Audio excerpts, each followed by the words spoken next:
Okay. So good afternoon one more time. Thank you so much for joining us. And I know today is Eid you Ahad as well. So to all our Muslim friends, after this, have a good probably sometime spending time with your family as well. So so without further ado, let me just go ahead and just share my screen, and I'll do that. Yeah, we can see the screen, Stephen. Yeah. Okay, you can see? Okay, great. So, okay, good. So, yeah, so, give me a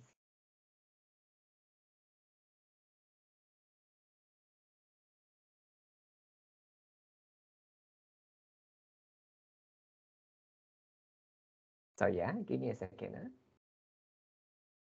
Many screens open.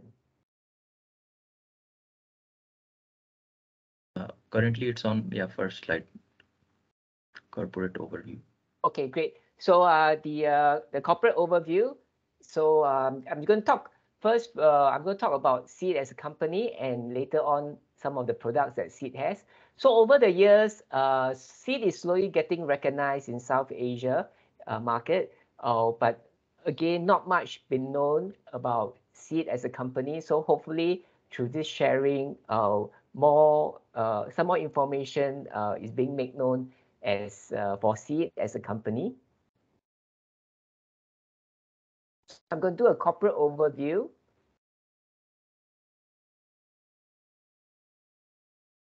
Okay.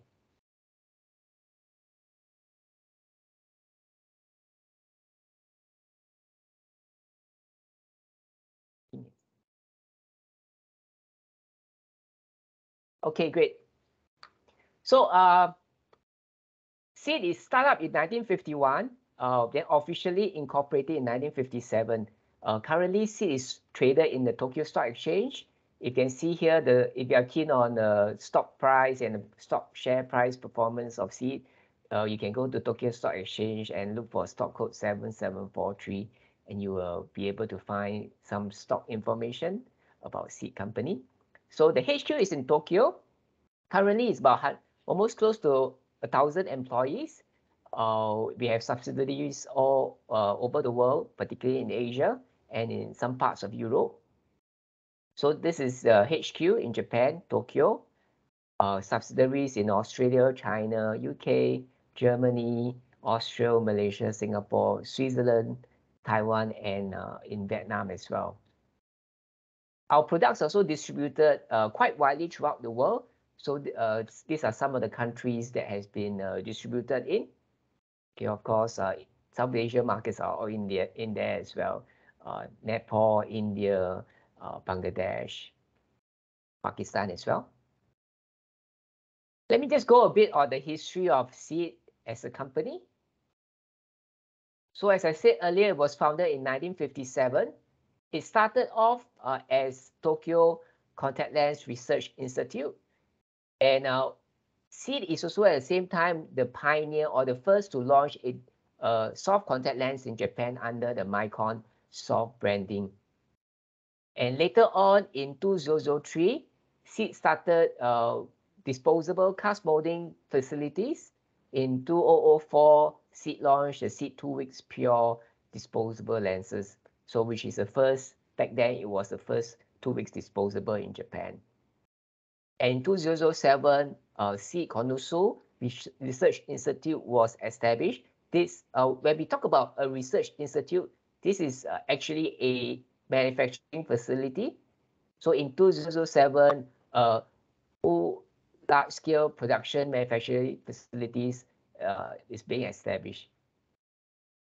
And in 2009, we started launching the one-day disposable, and with that, a series of disposable lens, the one-day pure moisture, which is the spherical lens, the multi-stage, which is the one-day disposable presbyopia lens, and then, of course, later on, the toric lenses. So as we go on, the plant in the Consultation area is being expanded from plant 1 to plant 2. So in 2014, plant number 2 was being set up and running and established. And of course, along the way, we launched more new products like 2018, One Day Pure Moisture Flex, which is a digital eye. It's more for patients who use a lot of digital devices. So this is a lens good for them. Also, we launched some specialty lens segment like contact lens for dogs, like bandage lenses. We extended the parameters of the Astig One Day lens. And of course, in 2019, we launched the SID One Day Edof lenses. So this was one of the key events. This is a technologically breakthrough lens segment. Okay, and we try to talk more about it as we go along as well. And of course, we have a silicone hydrogel lens in 2020, and in 2021, we improve on the lens for the digital devices, contact lenses. And we are always striving for good quality lens manufacturing, having the good standards, quality manufacturing standard like ISO, the CE mark, and then we collaborated with manufacturers, material manufacturers as well to make a better lens so that our patients and practitioners can fit them. Now let us go a bit on the market circumstances and the performance, particularly about some of the manufacturing production scale that SID has. So in the mid to long term, SID is really focused on specialty products, contact lenses for medical care, examination and treatment. And once the R&D goes to a certain scale, we will start to commercialize them. So some of the products that are already available in the market right now that we have commercialized is the SID One Day Pure Edof, of course the Brief O Ortho K lenses, which is already around. Other, which is still very much into a evolving stage or the R&D stage, is the DDS, which is really a drug delivery system contact lens. So this is still very much in the R&D. We also have a Triggerfish Sensor, which really measure the ocular pressure of the IOP of the eye. So these are available in certain markets for basically for eye doctors who want a accurate reading of the patient's eye pressure reading throughout the day itself. So this will be the lenses that we have with us right now. Of course, we are always looking at next generation lenses, and as soon as we have them, we will make it known to the market. Next is we have a research and manufacturing facilities. So we call it the Cornea Research Institute, which I earlier said is really a manufacturing facility. So we started off with plant number 1, which is a high mix production line. And then we went on to plant number 2. This is a really, most of the one days are being manufactured in plant number 2, a very high, large volume manufacturing facilities. And recently we had plant number 3, a large volume manufacturing production facilities, but have a bit mix of maybe the monthly and the 2 weeks as well as the 1 day being mixed into those lens segment, and especially the toric lens part is being done in the number 3 plant. So if you see the volume of lenses, and these are measured in million lenses per month, so we are scaling up to more than 50 million pieces lenses per month being manufactured at the 3 buildings in Japan right now. So this is a very good scale manufacturing facilities that is ongoing at this moment. Next, we have some of the quick expansion of sales overseas. So thank you for the customers that supported us outside Japan. So we are always looking at launching new products, supporting eye care practitioner with lenses that will help to improve the practice of the practitioner. So over the last 2 years, even in the midst of COVID, we launched some new color lenses in certain markets. The Edof lenses, the silicone hydrogel lenses, the monthly as well, and also expanded the toric for the 1 day parameters. Next, let me talk a bit more on the products of the SID 1 day products. All SID disposable made in Japan uses the improved biohydrogel material called the SIB. So really it is a old original SIB material made by SID company in Japan. So all the Seed Pure series, the monthly, the 2 weeks, the 1 day, they are all made with this improved hydrogel, bio-hydrogel material. So it's really an improved hydrogel material that is resistant to deposits, such as lipids and proteins, and it has a high decay, the highest decay in the hydrogel segment, I would say. Particularly, this is found in the 1 day disposable segment. Here, a decay over T of 42.9. So this is very good. Particularly in a 1 day disposable, you don't really need it to be in the silicone hydrogel lens. A very good bio-hydrogel material with a high decay over T is more than sufficient for your patient during the day of wearing. And it's a high water content lens of 58%, low in dehydration, and it retains moisture throughout the day while your patients wear them. So now you're looking at is the Seed 1 Day Pure series lenses. So we have the spherical, the toric lenses, the presbyopia lenses. We also have the digital lenses, which is called the Moisture Flex down here on the next row. The silicone hydrogel lens here, and of course the Edof lenses. So it's a full scale of family of lenses with spherical, with torics, and in presbyopia as well. A good material with a high decay over T of 42.9 in the 1 day disposal segment. And also the 1 day lens segment comes up to minus 16 diopters. So again, a very good benefit particularly for eye care practitioners who wants a high minus. Now you have it in the 1 day disposable up to minus 16 diopters. And all these lenses comes in 32 lenses pack, which means 2 lenses more than a typical 1 day packaging comparing to any of the players in the market. So most packaging are 30 lenses. So here we have 32 lenses, which additional 2 more lenses for your patients who wears this. And our disposable lens comes in the, our multi-stage comes in the center distance lens. So a very interesting lens design, okay?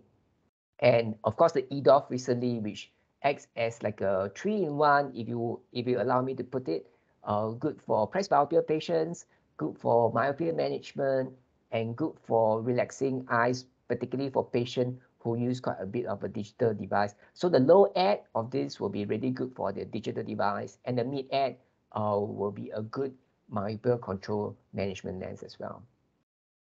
Okay, just now I was talking about the our presbyopia lens, the multi-stage. It comes to the center distance lens design. So here we have it in the 2 week segment as well as a 1 day disposable. It is a center distance design.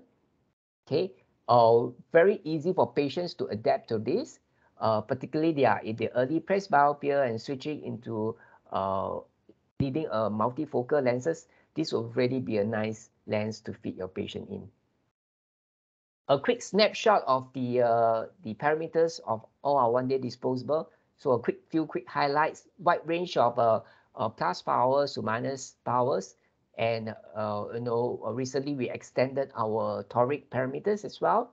So we carry more axis, and our multi-stage presbyopia lens comes in 2 ad, which is even though it's a 2 ad, it actually allows patient as high as a high mid-range ad to be able to successfully adapt to this and have good clarity in both near and far. Okay, next is the recently we launched this last year. Slow in the market for most players to launch a monthly hydrogel lens in the market, but here we have it. So a very good material which is similar in the same series of the Seed Pure series of the material, the bio-hydrogel. Okay, made in Japan, decay over T of 30, which is really decent for monthly disposable hydrogel material. We have it in 3 lenses pack, and we also have it in the 6 lenses pack for certain markets as well.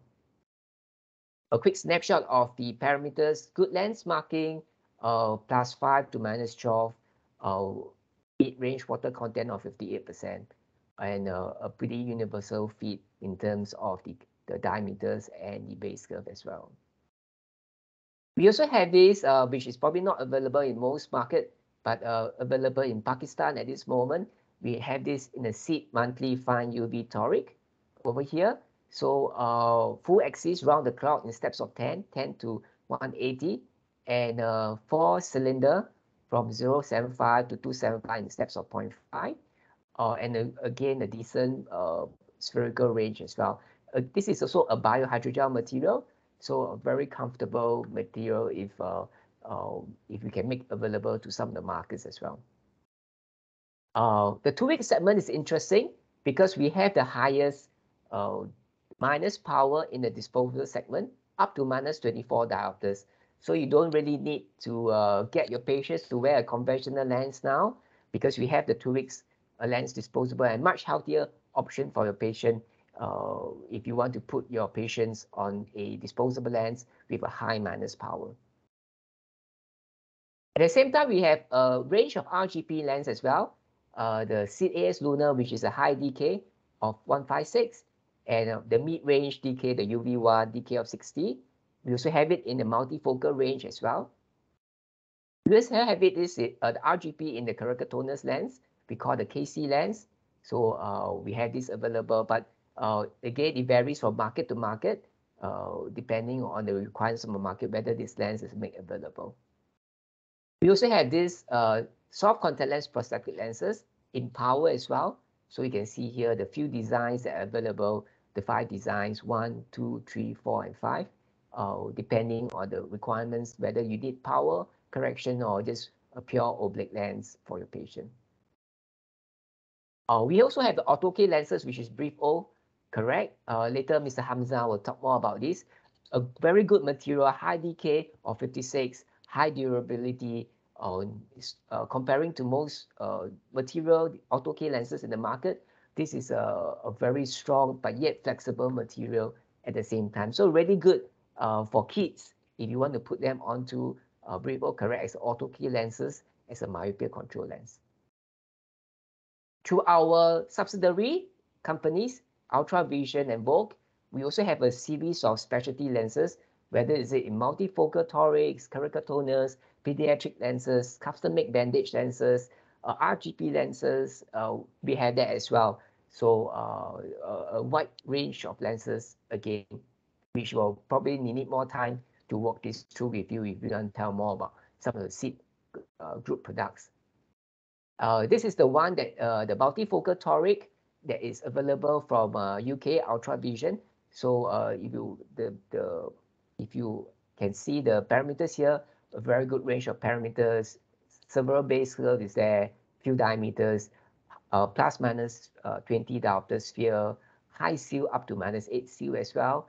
So it can even go as to an axis of 1 if you want to go very accurate onto your patients. Comes in the multifocal as well, comes in toric as well. So the ad goes up to ad 4 for this multifocal specialty made lenses.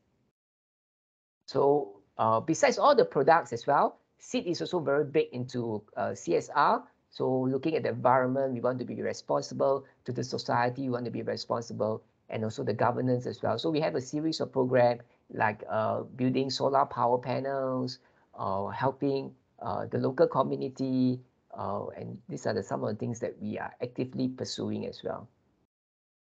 So in a quick nutshell, SEED company introduction and some of the quick snapshot of the products that we have. So so this is all I have to share for you, and thank you so much for the time. Thank you, Stephen. Thank you very much for your short, brief introduction on SEED Japan. And I'd like to add upon the CSR that you were talking about SEED. And I'm very thankful that you have helped us during the flood victim program and track and treat program. We are very much thankful to SEED for helping us with your CSR program. So yeah, moving ahead with the webinar. So now we have Dr. Wong. She will be speaking on myopia control and giving some brief introduction about Dr. Wong. She obtained her PhD degree from Tokyo Institute of Technology in Biotechnology in 2016. And since then, she has joined a SEED Clinical Affairs Department and has been involving in several projects of the company. She helps facilitate clinical trials of SEED contact lenses in Japan and outside the country. She has also broad experience in evaluation of several types of contact lenses, including orthokeratology lens from SEED and other manufacturers. So let us all welcome Dr. Wong, and over to you, Dr. Wong. You can start whenever you are ready.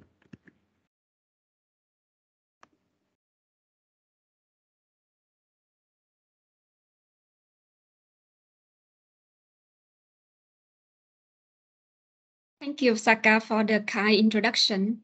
Hello, everyone. I'm Wong from SID, Japan. Actually, I'm Vietnamese, but now I'm living in Singapore and working for SID headquarters in Japan. So it's my pleasure to be here with you to talk about myopia control of our Presto Correct Ortho and Edof contact lenses. I have to tell you that the knowledge and experience I'm going to share with you today is come from my knowledge and experience while I'm working for SID Japan. Let me begin my talk by a brief introduction or a brief review about myopia prevalence worldwide. I think we all notice that myopia is increasing very fast all over the world, and it is estimated that 5% of the population will get myopia for a decade, and in 2050, more than half of the world population will have a form of myopia or high myopia. But myopia is not simply a refractive error, and we can solve it by simply wear spectacle or contact lenses because its associated risks are very dangerous, and we need to pay attention on them. They include cataract, retinal detachment, and myopic maculopathy. And one thing make the situation even more worse is the unexpected outbreak of COVID-19. It leads to the change in the lifestyle of so many people, including children. And this study in Hong Kong in recent year involving 1,700 of children in elementary school before and during COVID-19. And during the COVID-19 period, the outdoor time, the time children spend for activity outdoor decreased 3 times from 1.5 hours to just 0.4 or just 20 minutes per day.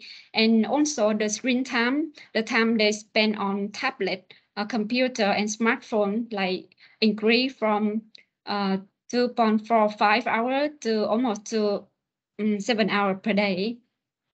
I think it's one of the reasons that make the myopia situation become severe. And in this large population study in China, from 1 year from 2019 to 2020, the myopic refraction of the children significantly decreased for children aged 6, 7, and 8 years old.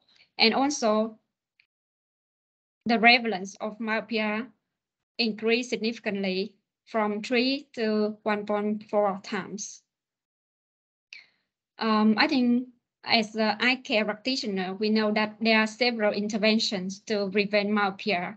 Most common like Atropine, Orthocal, bifocal, multifocal soft contact lenses, specialty spectacles, and outdoor activities. All of the intervention have advantages and disadvantages.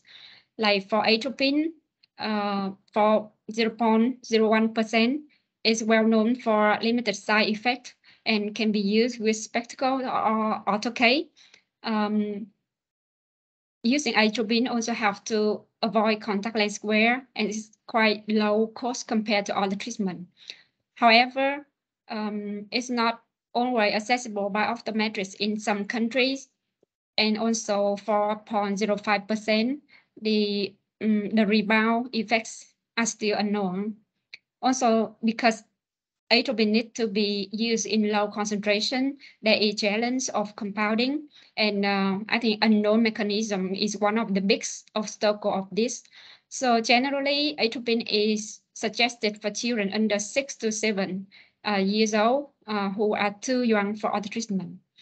Orthocal, on the other hand, offer very good option because it's offer correction free during waking hour, and also the evidence of Orthocal for myopia control is really well established. However, because it's a overnight wear contact lens, there is concern about infection, and it's also available for low to moderate myopia only. So Orthocal is very suitable for children with active lifestyle. However, consider for children with high myopia, we can consider bifocal, multifocal soft contact lens or specialty spectacle. The contact lens and spectacle have advantages and disadvantages, such as soft contact lens has infection risk and may not be available in our region, but it can meet the demand of each eye. Some children may demand the use of soft contact lens for sport, for activity. Some children may prefer spectacles, so we may consider this for the demand of each child. And outdoor activity based on environment factor is very good because it's impose no cost, no risk, and very simple. But it's affected by the lifestyle of the children. Some children might be very busy and they don't have time to spend outdoor and depend on the weather or seasonal factor like winter in some country. So next, I'm going to move to the myopia control by pressure-correct Orthocal. The part about prescription of Orthocal or introduction of Orthocal with pressure-correct will be covered by my colleagues in the next few minutes. So my talk today is just about myopia control. I think you may have interest to know about Orthocal in Japan, so I include this slide in my talk. Like some part of the world, Orthocal is getting more and more attention among Japanese people. And in 2019, it's estimated that 770 clinics have been prescribing Orthocal. And I think for now, 2022, maybe the number of clinics have been reached to 1,000. Also, for the age of the patient, 75% of the patient using Orthocal actually are children from elementary or secondary school student. I think some of the children in secondary school just continue to use their Orthocal contact lenses, what prescribed to them in elementary school year, and I just keep using the treatment over time. And number 3, for the reason for prescribing Orthocal, the most selected answer is A, because they know that Orthocal has myopia correction efficacy. It's quite easy to understand.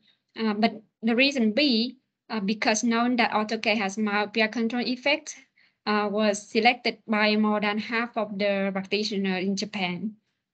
And number D, because they are patient designed to use Orthocal, also interesting. That means that in the population, there is understanding about Orthocal and the design to use the contact lens for myopia treatment or myopia control. So the patients themselves go to the clinic and ask the clinic to do Orthocal for them. So I think it's quite interesting to know this.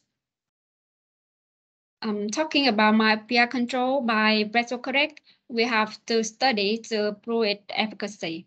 The first one is this study was published in Nature Research some years ago by Kinoshita doctor from Japan.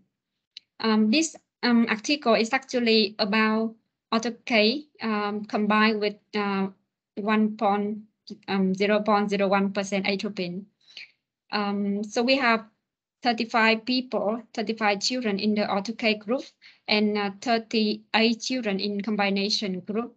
Unfortunately, in this study, the control group was not set up. However, just wait a second, please.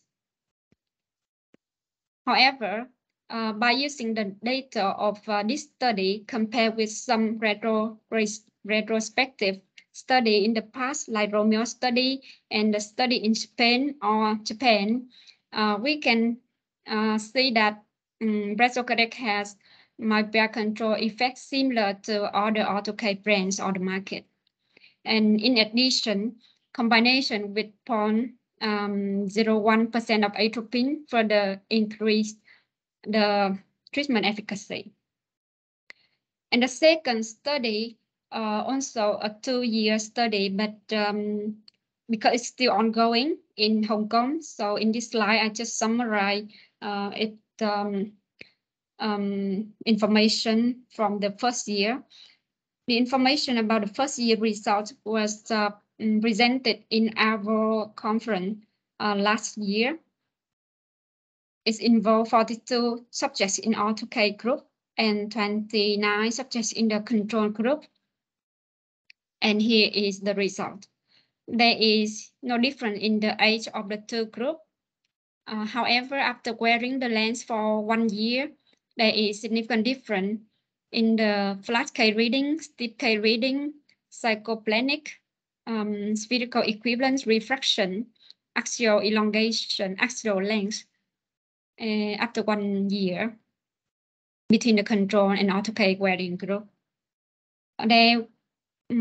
There was no changes, no difference between the two groups in terms of anterior chamber depth, the crystalline lens thickness, the corneal center thickness, the best corrected visual acuity. And we calculated the axial progression of two groups for 1 year and make this graph like this. And from the graph, we know that Orthocal had myopia control efficacy of about 60%. But I have to say that same as all the Orthocal on the market, Orthocal study on the market, the longer the study, the fewer the effect of Orthocal. Therefore, the effect of Correct for the second year may reduce from 60%, and it's not special for Correct. It's also common for other Orthocal contact lenses. And we will update to you when we have the result of our 2-year period. Also from this study, what we find is that the children with longer axial length or higher myopia tend to progress faster. This result is also consistent with other Orthocal researches.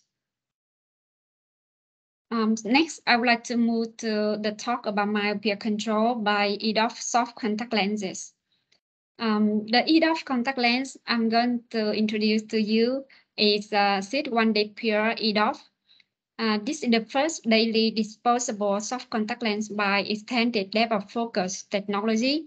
It actually was designed from Brian Holden Vision Institute, and we got the license from them for manufacturing. The lens was designed by Multifocal computer optimization, the optimize higher order aberrations together with the clinical feedback. As a result, 3 types of lenses were produced. They are available in low, middle, and high type. If you look at the power profile of each of the lens here, you can see that from the lens center to the periphery, the lens power change in an extent and a frequency that you have never seen in other contact lenses.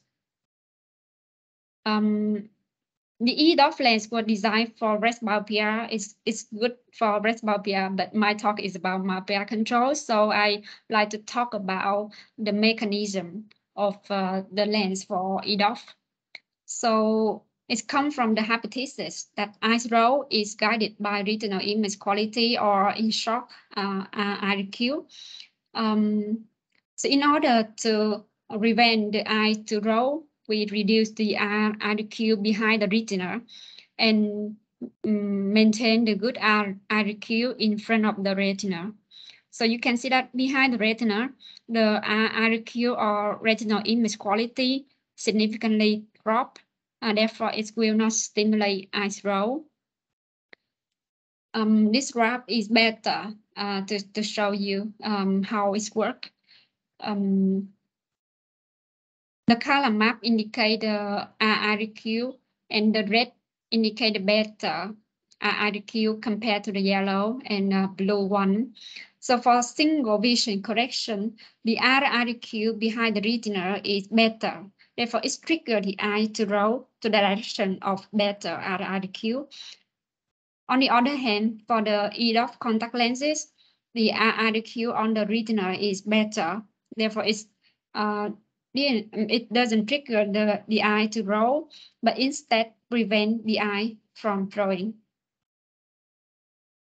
For the clinical trial of Edof, we have some clinical trial, and this is the first one. This is a 2-year study was conducted by Brian Holden in China, involving 523 participants in China. And in addition to the single vision control lens, there are 4 lenses for the test lenses, including the 2 myopic defocus contact lenses and 2 Edof contact lenses. Among them, the Edof 1.5 here, or Edof 1, is its design is similar to Edof mid of seed, but the material is different. It's different from SIB material of seed, but the design is the same. And this study is randomized, double masked, and following 2 years.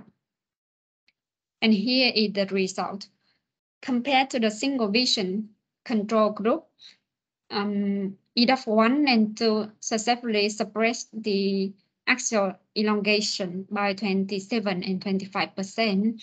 And in terms of spherical equivalence, it inhibits the direction of it by 26% and 32%. And all of the suppression are significantly statistically significant.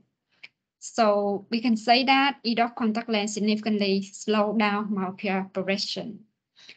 However, looking at the percentage of suppression here, about 27-30%, you might think that it's not so high compared to like my side, the most famous lens for myopia control these days. So in the next study, Edof was compared to my side for a 1-year clinical trial. This is the double mask randomized involving 95 participants, children aged 7 to 14, and they were divided into 3 groups: single vision, where they wear single vision contact lens for both eyes for 12 months of observation. In the group 2, my side and single vision was wear by the children for each of the eye, and after 6 months, the lenses were switched between left and right eye. And for the group 3, the design is the same, except that the my side was switched to the Edof lens. And the Edof lens used in this study is not Edof mid study. I have to, is not Edof mid, I have to say that, but it is Edof 2, which is proved to have similar effect with Edof mid of SID. And here is the result of the first 6 months for the group 1 single vision, group 2 single vision in my side, and group 3 single vision in Edof. The first half of the graph showing the change in axial elongation, axial length, and the bottom half of the graph showing the change in spherical equivalent. So looking at the single vision regression, which are in red line here, and you can see that the change in axial elongation or refraction are similar between each group. So we can say that all single vision wherein eyes progress similarly. So is a good control group. And then we compare the MySight or Edof efficacy to suppress myopia progression, and we got the result of 48 and 41 for MySight, and 63 and 39 for Edof. And they are quite similar. MySight and Edof are quite similar to suppress myopia. And here is the result after the second 6 months. That's when the eyes wearing MySight was switched to single vision and vice versa. So let's look at the eyes that switched from MySight to single vision. That is from blue to red line here.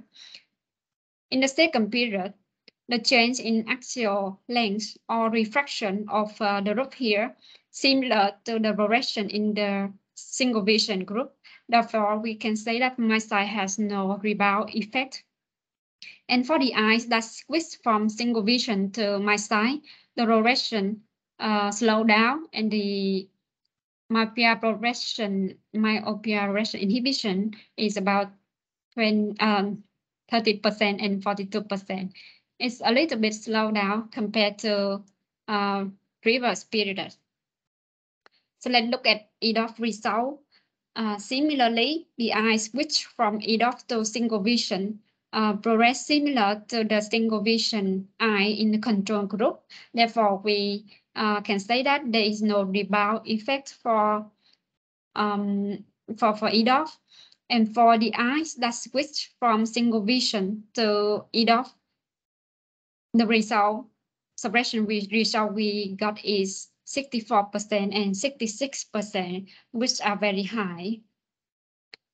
And also in this slide, showing the actual elongation change in the control group and MySight group, or control and Edof group. And the triangle here cover the eyes that has actual elongation amount in the control eye is faster than in MySight or Edof eyes. That means MySight or Edof has myopia control effect, and it's account for 84% in MySight and 97% in Edof. A little bit Edof show more myopia inhibition efficacy, but actually there is no significant difference between MySight and Edof. We also conducted, not we, but Brian Holden also conducted a clinical study to check the visual performance of the lens on non-presbyope. The lens were included with MySight, Broccoli D multifocal, Edof prototype 1 and prototype 2, which was used for 2-year study in China. It was a double-blind crossover after 1 week of wear of 30 non-presbyope aged 18 to 35. And here's the result. So compared to MySight or Broccoli multifocal, the Edof 1 and Edof 2 prototype provide better visual performance compared to MySight and Broccoli D multifocal in terms of several aspects like overall clarity, overall lack of ghosting, overall vision stability, driving vision, lack of halos, overall vision satisfaction, and ocular comfort. So I have talked to you about myopia in general, myopia control by correct and Edof contact lenses. So what I would like to summarize my talk. Myopia is progressing very fast and is further accelerated by COVID-19, and thus it requires our action to prevent severe ocular complications. Also, there are several available interventions for myopia control. For SID, we can offer the optical intervention by soft contact lens or Orthocal.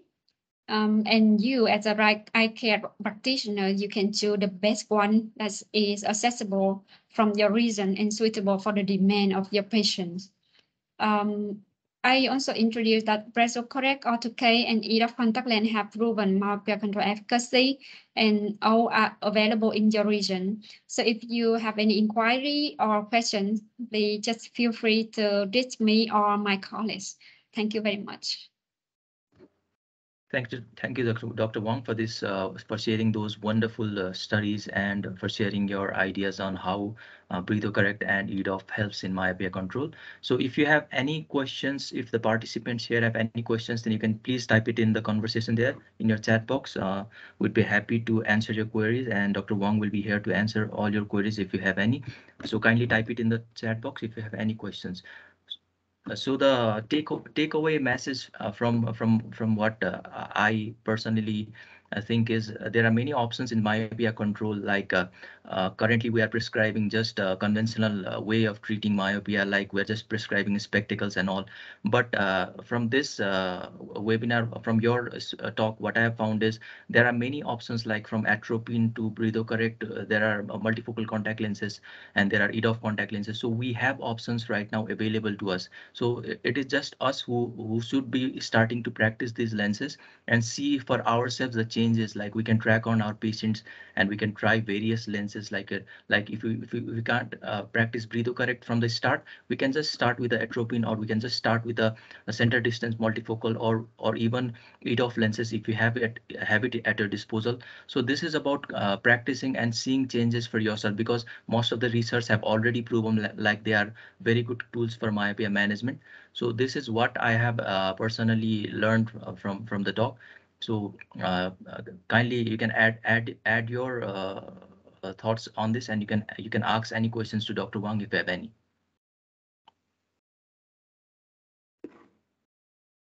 Okay, so I'm just looking into the chat box to see if anyone has question.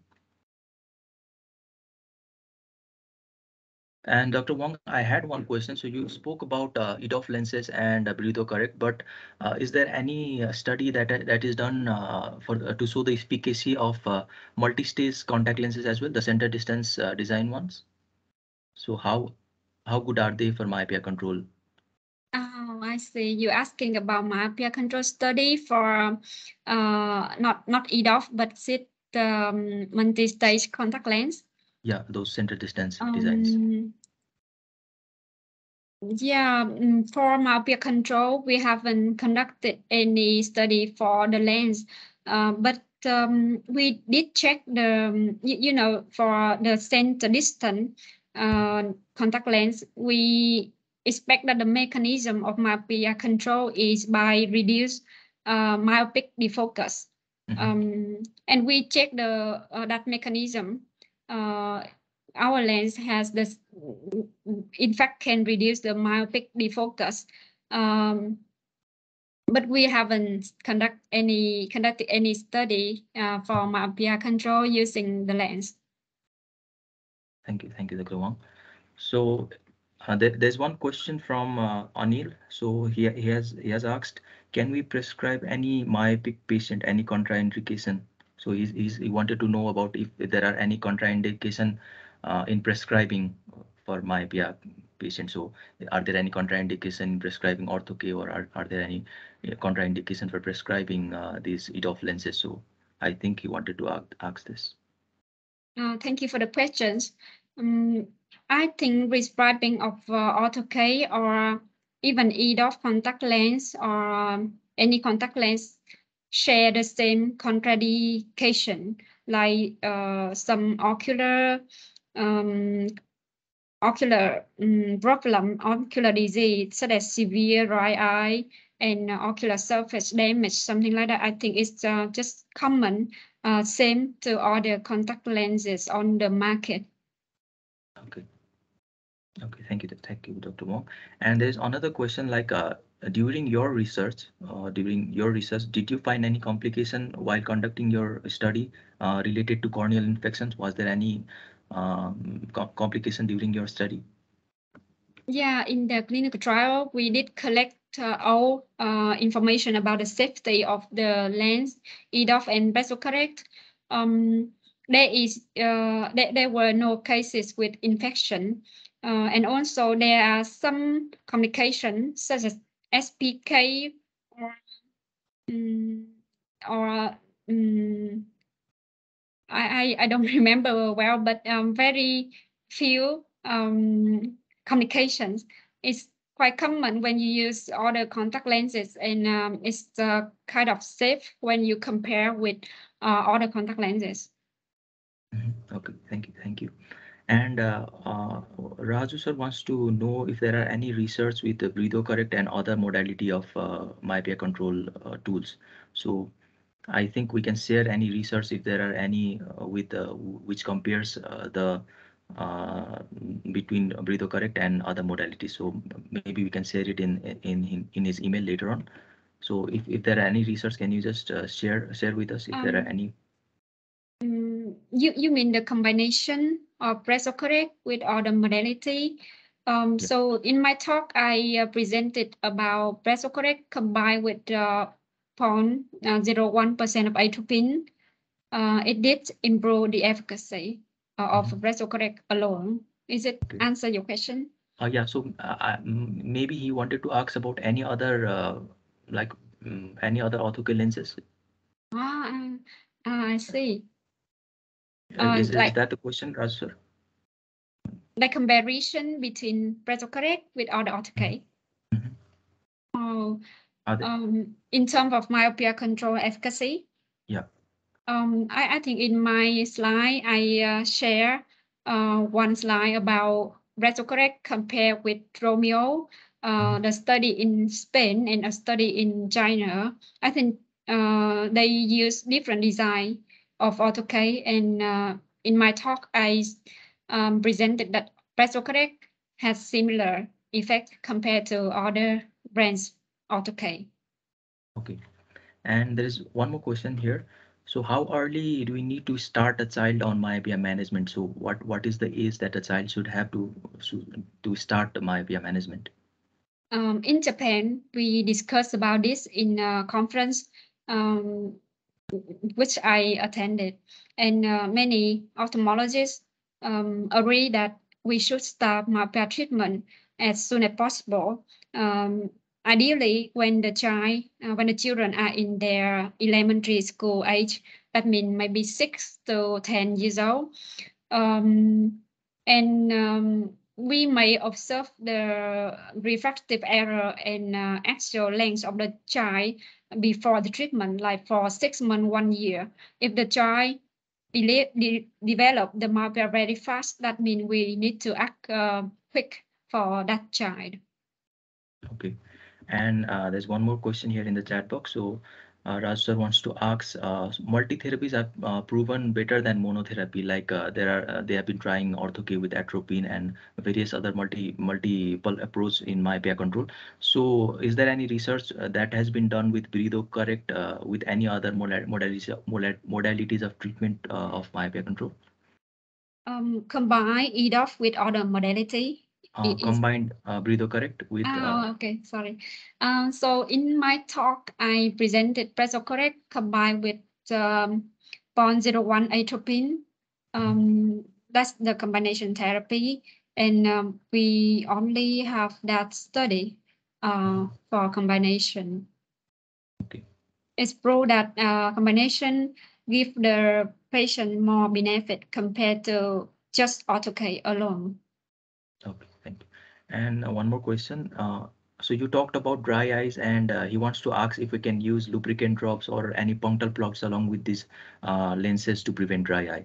So is it advisable to put a lubricating drops over Edof or over BreathoCorrect? And is it okay to put a punctal plug over to prevent a dry eye? So this is a question Salik wants to ask.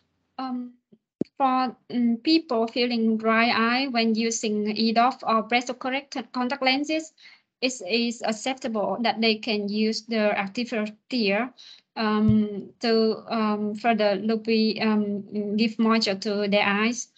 But I am not sure about frontal plug because I have never heard about using this. But I think we're talking about myopia control for children, and the frontal plugs may be more suitable for people in the elderly age. So I have never heard about it. I'm sorry. Okay, no problem.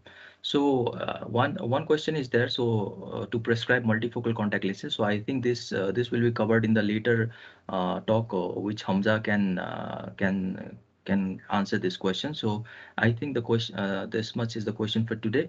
And thank you very much, Dr. Wang. It was a wonderful presentation from you, and we hope to have some more presentation like this in the days to come. So I hope we'll be connecting later on in our webinar as well. So thank you very much for your time today.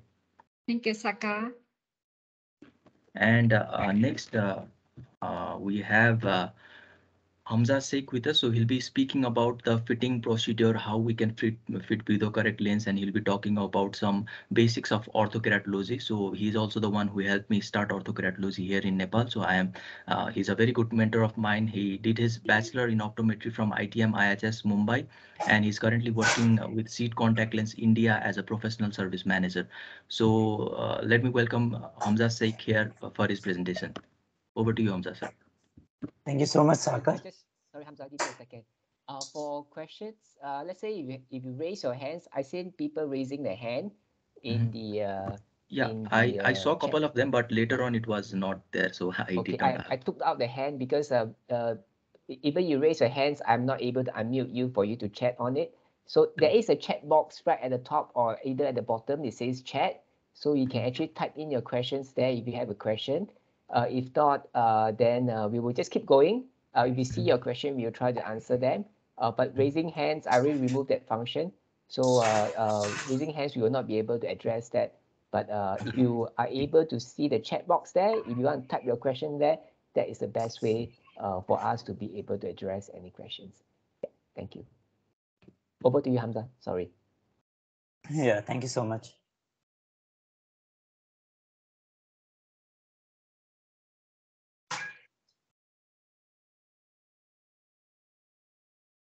So my name is Hamza Sheikh. Today I will be presenting about the basic of orthokeratology and the fitting guideline for it. So the content for today will be like need of orthokeratology. Obviously, Ms. Wong already told you about the myopia prevalence, method of myopia management, history, design, working of our lenses, some rules and calculation. The most important part is the care and maintenance, and something about lenses from the Japan, which is Breathe correct, our own orthokeratology lenses. So what are the need for our orthokeratology lenses? Myopia, nearsightedness has been labeled as one of the most, sorry.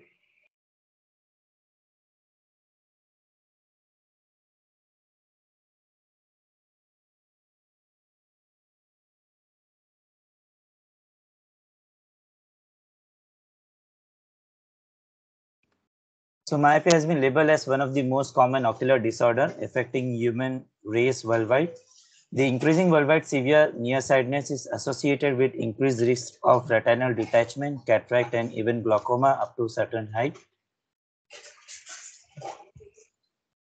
The percentage varies from country to country. As you can see, it's around 25% in United States, 90% in some part of China, 80% in Singapore, 82% in Taiwan, and India it's 17% if you consider a population which is less than 18 years of age. More than 32% of world population has myopia or nearsightedness according to 2019 general. So, and by 2050, more than half of the US population is going to become myopic and double the rate in India as well as in Japan. So, this is the most important thing for, myopia management. I would like to brief on this. So, as we all know, what is the emmetropia, myopia, hypermetropia, and how we correct the myopia and hyperopia. One thing over here, you can see what is the myopic defocus and what is the hyperopic defocus. So when an image coming from an object and falling onto your retina, the central image which is clear as where you can see your image properly, But the periphery image, if goes beyond your retina, we call it as an hyperopic defocus. And if the periphery image come in front of your retina, we call it as a myopic defocus. So this myopic defocus term is very important when you are considering anything for your myopia control or myopia management. So just take a note of this thing. So before, when we used to, taught about the myopia, we are always being told that you don't have to fully correct your myopia. You have to make your myopia under corrected. But later on, we changed that that statement, like under correcting our myopia will eventually give rise to more, myopic prescription in the future. As you can see over here, if the myopia is under corrected, not even your image is blur when you are seeing for your distance. Even the periphery image is going beyond your retinal range, which will eventually give rise to your progression in your myopia.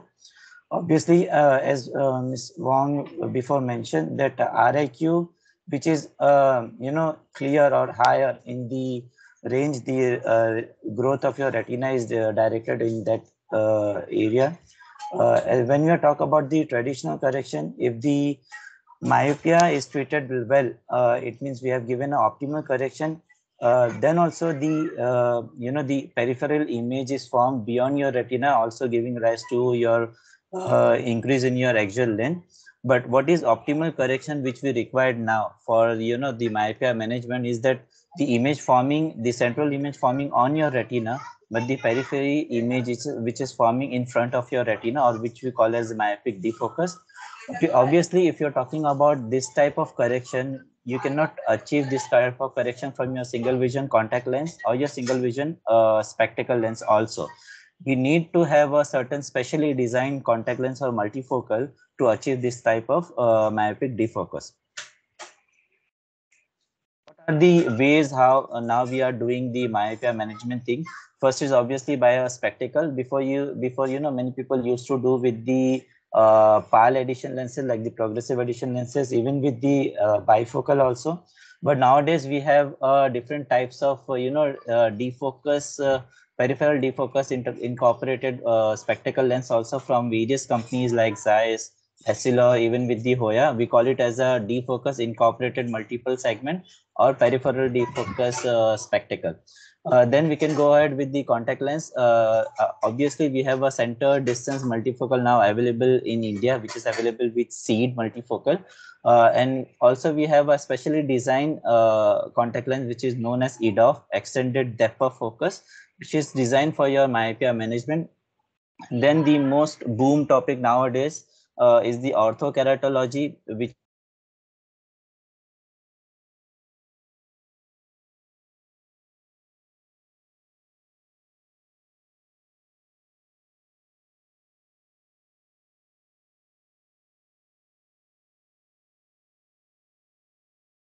I think there's some problem there in Hamza sir's side.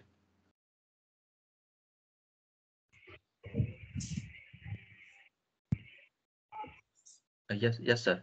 Are you back? Yeah, I think some network issues happened. Yeah. Please go ahead.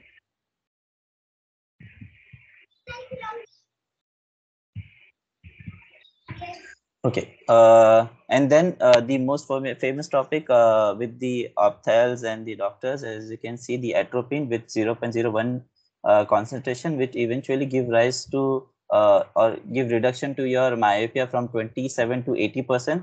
Obviously, the most effective way, which I find in my own personal practice, is the combination therapy. Either you can go with the atropine and the spectacle, or the atropine with Ortho-K, or atropine with your contact lenses. It's very rare going with the atropine and your contact lenses, the soft contact lenses, but the atropine and the Ortho-K and spectacle are very much famous around globally right now. So again, the invasive measure or the alteration of the cornea, which we do for the myopia management, obviously first is the Ortho-K, where we temporarily reduce the myopia reduction by altering the anterior surface of the cornea. And second is the surgical procedure. It is the permanent procedure, which is known as RK, PRK, or LASIK, where permanently you change the surface of your cornea to give your myopia reduction. So history, This is not new doing the orthokeratology. It's been there from 50s and 60s. A person named George Jason started this, alteration of the cornea from normal PMMA lenses, because back then there was no orthocal lenses and GP lenses available. He called that therapy as an orthofocus.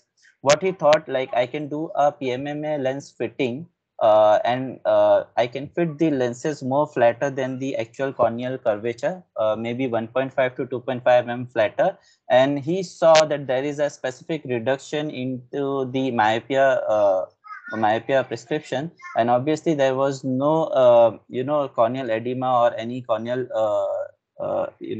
things happen to the patient. In similar circumstances, practitioner found that the corneal curvature had changed, refractive error had decreased, and unaided visual acuity had improved in this myopic patient wearing rigid gas lenses. Kindly note that this was done with a PMMA lenses. Obviously, there was issue with using these lenses. You cannot go ahead with the single lens. You have to carry like 3 to 4 lenses, which, one lens will give you a reduction of certain amount of your myopia. Then eventually you go ahead with the progression of your third or fourth lenses. What the current scenario? So right now we have a modern orthokeratology lenses, which is a reverse design geometry, gas permeable ortho shaping lenses, which you have to wear it overnight. That PMA lenses, you cannot wear it overnight because of the decay. Obviously, these lenses, it's made to wear it overnight, and you can enjoy your clear vision at the daytime. This overnight wearing process provide a faster, more predictable result when you compare it to before 50s or 60s culture. Modern ortho are now available with 4, 5, and 6 curve zone of design, where they eventually try to improve the balancing or the centration of your ortho lenses. Using this technique, properly selected patient can go through a full day of no correction and usually enjoy excellent visual acuity. I usually instruct patient, like, assume a condition where you don't have to wear your spectacle and contact lenses in a daytime, where you can enjoy all of your physical activities like sport and even for your if you want to go for swimming also, for cricket also, or any other sports activity, you don't have to wear your contact lenses and spectacle. Just this is the lenses which you have to wear it overnight, and you can enjoy your daytime clearer vision. So let's talk about the design of the lenses. Obviously, the first lenses of PMMA lenses, there was not so much of difference from PMMA lenses to the GP lenses available right now. Only the material difference is there. So there was only two curves, the big optical zone and the edge area. Okay, so it was a two-zone design. Obviously, it was a PMMA lenses, so there was no. It was a zero decay by T lenses. Where people has to face many of the issue where it cannot be wear at at a night time because it was a zero decay, lack of model instrument, like there was no topography available over there, only keratometer available. Multiple lens you have to wear for your final result. Like you have to wear your first lens, it will give you reduction 2.5 or 1 diopter only. Then second lens will give you a reduction to again 0.5 1 diopter, and it depend upon the how much myopia you are having, and that much lenses you have to go through. The process is very slow, costly, and tedious for fitter and the patient alike. Not suitable for occasional wear, because once you stop the wearing of these GP lenses, you have to again start with your first lens and go on with the third and fourth one. Wearer would also complain of double vision reflection because it was a flat fit. The corneal integrity has been compromised with the PMMA lenses, and obviously there was not a good comfort also. Second design or second lens was presented by a company known as Cortex OK. It was a 3-zone design. What they thought, let's introduce a tier reservoir, or the third zone, which will help all the epithelium from the anterior surface of the cornea and the intercellular fluid to get accumulated from the hydraulic pressure. So what they thought that it will be an ideal fit, but again there was one issue. This lens was also fitted flat. There was no any area where the corneal base curve and your lens base curve will match. So centration was also an issue with that also, and also the BOZR or the optical zone was very larger, which is 6 mm, which will also hamper with your visual quality, as it does not settle properly on the cornea. Again, I've already mentioned the issue with that thing. Patient will typically check after 4 hours of the lens wear to check whether the lens is tighten or adhesive. If this was the case, the tight fitting or the adhesive lenses has to be discontinued until the lens having a flatter base curve were ordered. It takes around 4 to 5 pair to fit on the ideal lens over the spans of 2 to 3 weeks, compensating each lens power. Usually, it takes around 1 week to reduce myopia of one diopter. I'm talking about the Cortex O3.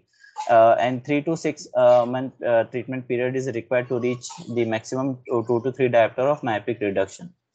Then this was the second generation of the orthocal lenses, just comparing with the second and the third generation. This is the second generation where you can see a larger reverse curve zone area, and only the the optic zone area which is getting touch with your cornea, having very less area over here. And when you compare it with the modern one, it has the 4 area or the 4 curve zone, which will give you the more centration and the alignment with your cornea. I will be explaining about this in detail over here. So the modern ortho lens are now available in 4 curve, with some manufacturing providing with 5 to 6 curve also. However, work same on the principle. So I would like you all to note this thing very correctly, like how these curve zone are divided and what all these curve zone are responsible for. So for the first curve is BOZR, or the optical zone. Its work is only for the compression or giving you the treatment zone. The second one is called as a reverse curve. The work of the reverse curve is to give you a reservoir for all the epithelium which is being compressed hydrocolically, and to shift to the reverse area and all the intercellular fluid also over there. The third curve, which is introduced in the third design, is the main improvement over the ortho care, where it is called as an alignment curve. Alignment curve, the principle is only to align the contact lens with your, or the orthocal lenses with your cornea. The work is to just the center. So now we have alignment area also, which will help in the centration of your orthocal lenses. And the fourth one is the most important one, obviously the periphery curve, which will help in the tear action and all the fluid and debris exchange, and also in the movement and comfort. Orthocal design now, predictable results are there. In most of the cases, first fit is the ideal fit. Thanks to all new introduced alignment zone, centration is not a big task now. Availability of new technical devices like topography changes can be observed minutely. Fitting technique like empirical fitting are now available.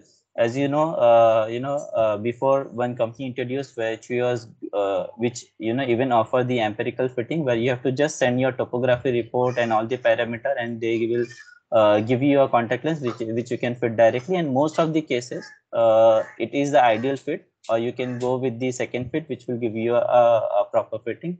Fitting technique like empirical fitting is available. However, many practitioners choose trial set fitting system. I personally like to fit with the trial set, as because it will give you more confidence and more power over the parameter changes by yourself. Result of full day wearing is achievable within a week. Like it depends upon the myopia, what range of myopia your patient is having.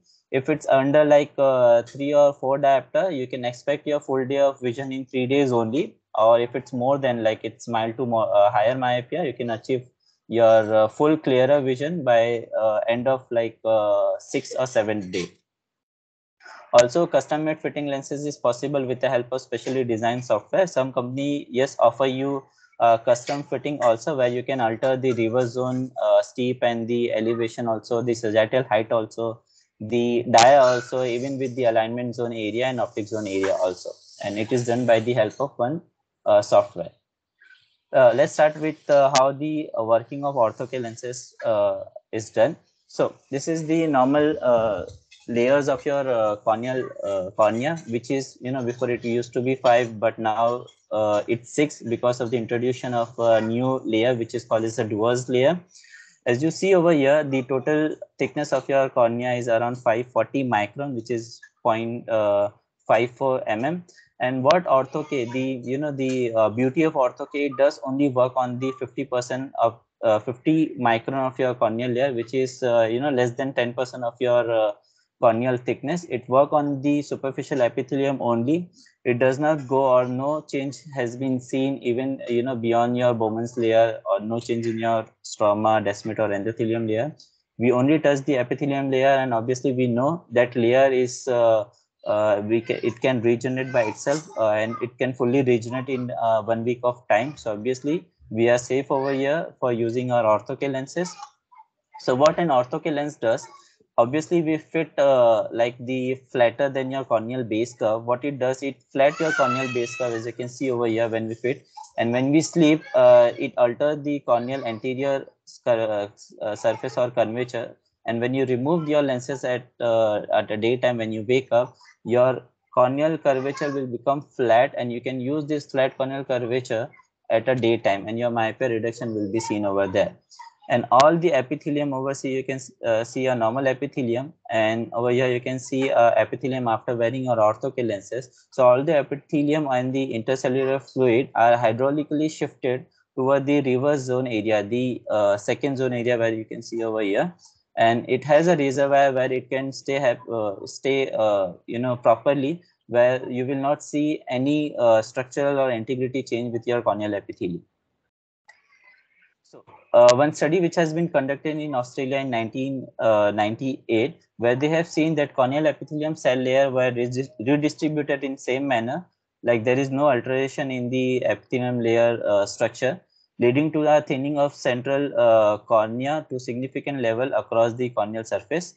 There was concurrent thickening of the mid-peripheral cornea in a reverse curve zone design. As you can see over, this is a normal corneal topography report, where in the middle you see a higher steepening of your corneal curvature, and over here is a cornea after wearing your orthocal lenses, where the dark blue part represent you with some much flatter area. Also this red ring which you can see is the indication of your reverse zone design, or the area where the reverse zone curve was landing. And this is very important when you're talking about your myopia management, because this ring will eventually give you a myopic defocus, which is required for myopia management.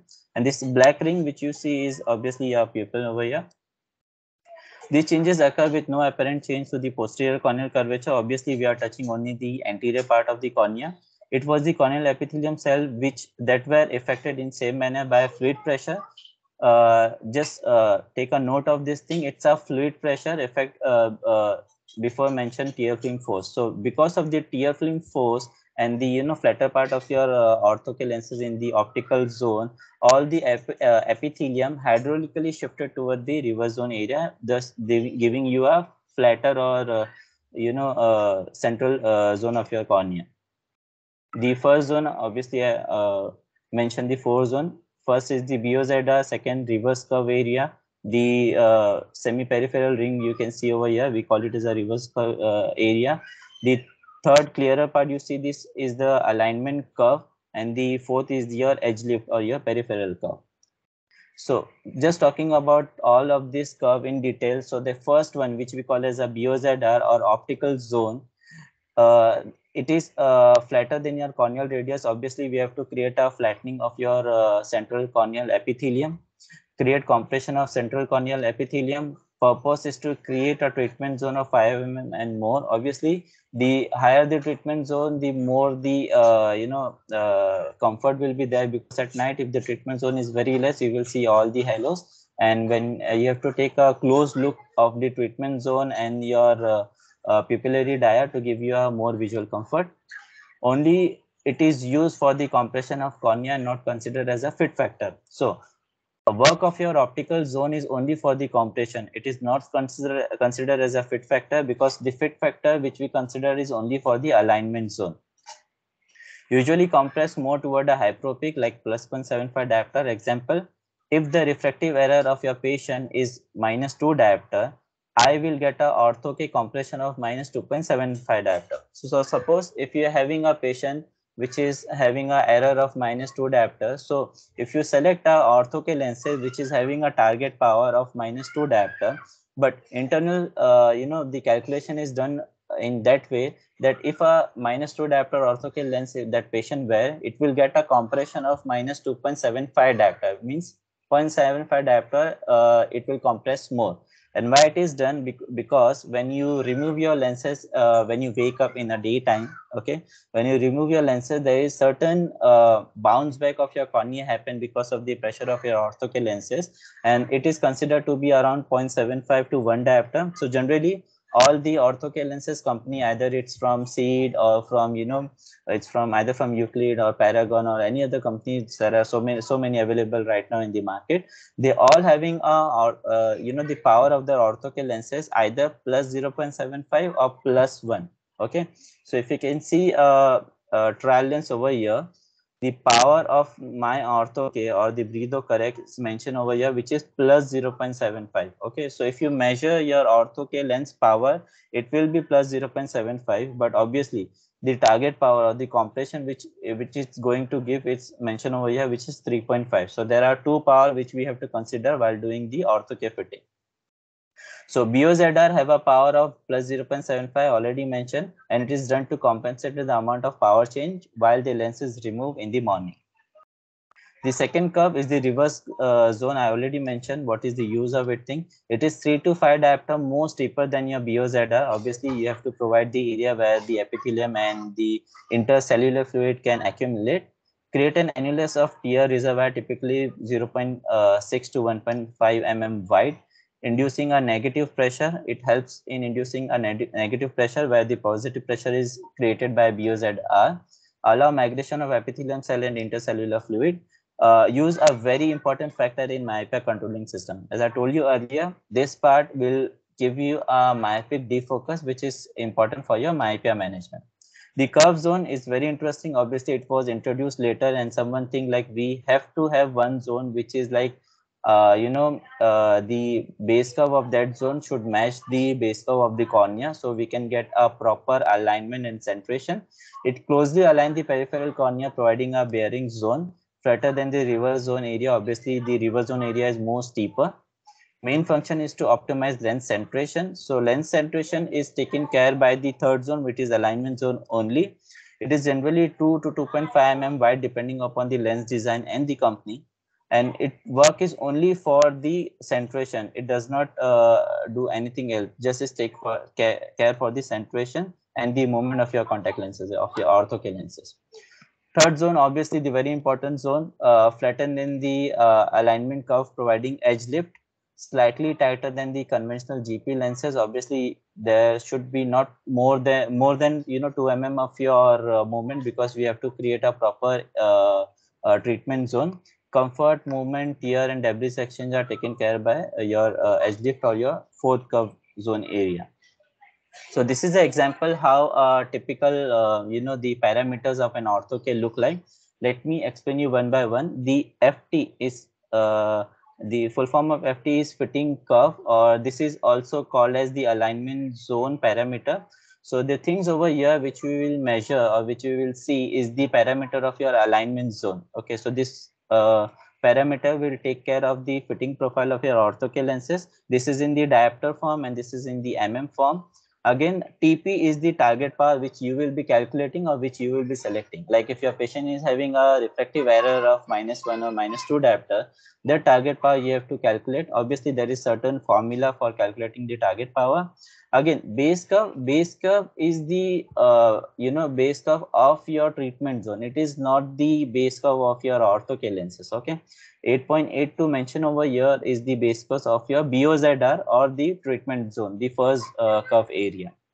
P over here mentioned is the power. Obviously, I told you it will be in plus form, because you are overcorrecting your myopia. Like if we want a target power of 3.5, this lens will overcorrect your myopia or give a compression of 4.25. Okay, so that 0.75 which hyperopic shift is over there will be taken care by the power of your ortho-K lenses. So when a patient or when a child or this thing will wear your ortho-K lenses, there or them vision will be clear. Like it will be a best corrected visual acuity with no remnant of your prescription or error.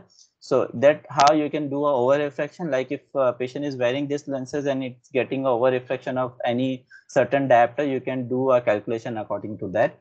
The S over here is indication of the shape, like the diameter of your or the dia of your orthocal lenses. Same over here of a different thing. So this is the typical production range of any orthocal lenses. This is a range for the C Bredo correct, where you have dioptric power from -1 to -8 and the base curve power from 39 diopter to 49 diopter.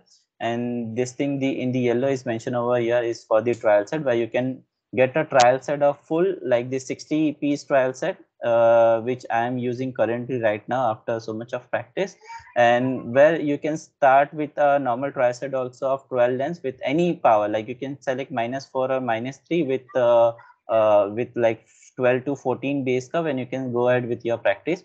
And I will let you know how you can eventually fit with -4 base curve, -4 target power also with any myopia patient. So one calculation which we will be doing over here, I want all of your attention so you can actually see how an ortho K calculation or pre-calculation work, where you can determine the result even before fitting of your ortho K lenses. So we have one patient over here where the right eye power is -2. That mentioned over there is the left eye power, which is 1.75 diopter is spherical. K1, K2 reading is mentioned over there, and the average of both eye is around 43 and 43.5 diopter. This is the topography report of that patient of OD -2 and OS -1.75 diopter. Over here, I just mentioned about the topography reading. And one calculation which you have to done for your target power is spherical plus flat K minus fit K. That fit K indicate your average K. So over here we have a prescription of one patient who is having a spherical of -3.5 diopter, -0.75 cylindrical power at the axis of 160. K1, K2 or H or V mentioned over there with an average of 45 base curve.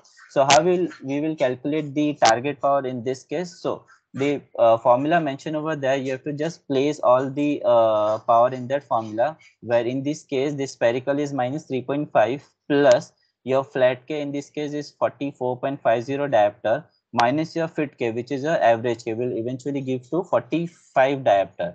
And when you do this calculation, you will get -4. Okay, so -4 is your target power. So when you are doing a trial lens selection, on 3 parameters you have to do your first trial lens. First is your target power, which you have to calculate in the same manner. Another one is your base curve. For base curve, you have to always go with your average base curve. Like the first fit, you have to always do with your average one, and the dia will depend upon which trial set you will be having. So I am having a trial set of 10.6 dia. So this is the first trial lens I will be selecting for this patient. And there are two rules for changing the base curve and power. The first rule, which is very simple, if you want to change the power, you don't have to change your base curve. Like if in this case I have to move from -3 diopter to -2.5 diopter, you don't have to change your base curve. You stick around with the same base curve if you achieve that bullseye pattern or proper pattern of your orthocal lenses. And if I have to move from -3 to 3.5 diopter, again you have to stick with the same base curve only. And the second rule is, if you want to change the base curve of your orthocal lenses, you have to change your power also, the target power also. Like in this case, from 43 base curve and -3 target power, if I have to move toward the flatter one, which is 42.5, I have to weaken my target power also to 2.5 diopter. And vice versa, if I have to move toward the steeper one, I have to strong my target power also from 0.5 diopter. So this is the formula. This is the two formula which we use in changing the base curve and the power according to the patient fitting profile and the over refraction. So one calculation which I do for let the people understand how an orthocal lenses or how that 0.75 over refraction is done. So we have one patient with -2 refractive error, spherical, K1, K2 mentioned over there with an average of 43 diopter base curve. So let me tell you, the patient corneal base curve is 43, which I have taken from the average keratometry reading. the patient corneal base curve in mm, if you have to convert any dioptric form to form of your base curve, you have to simply divide it by 337.5 and you get a vice versa of each. So here the patient corneal base curve is 7.84 if you don't have pre-generated reading from your topography or keratometry. Corneal power required. Now the corneal power in this case is 43 diopter, and we have to remove that -2 diopter from the cornea. So what is the required corneal power is 41 diopter. Now convert that 41 diopter to also, which you will get 8.23. Now according to the calculation of the target power, I have selected this trial lens first, which is 43 diopter from the average base curve. -2 is the target power, and I have selected this 10.6 is the dia of my trial set. These two things will be pre-mentioned in your orthocal lenses. Okay, so this thing I mentioned earlier also. This is the power of your ortho, and again this is the base curve of your optical zone or the BOZR. Okay, now if you see the BOZR base curve mentioned over here is 8.39, where we required our BOZR or the corneal base curve to be flattened till 8.23. Obviously, it's doing more flattening. Now, let's calculate how much flattening it's doing. So, patient fitting, patient FT, the base curve over here, I have mentioned earlier, or the average mentioned over here will take care of the fitting profile.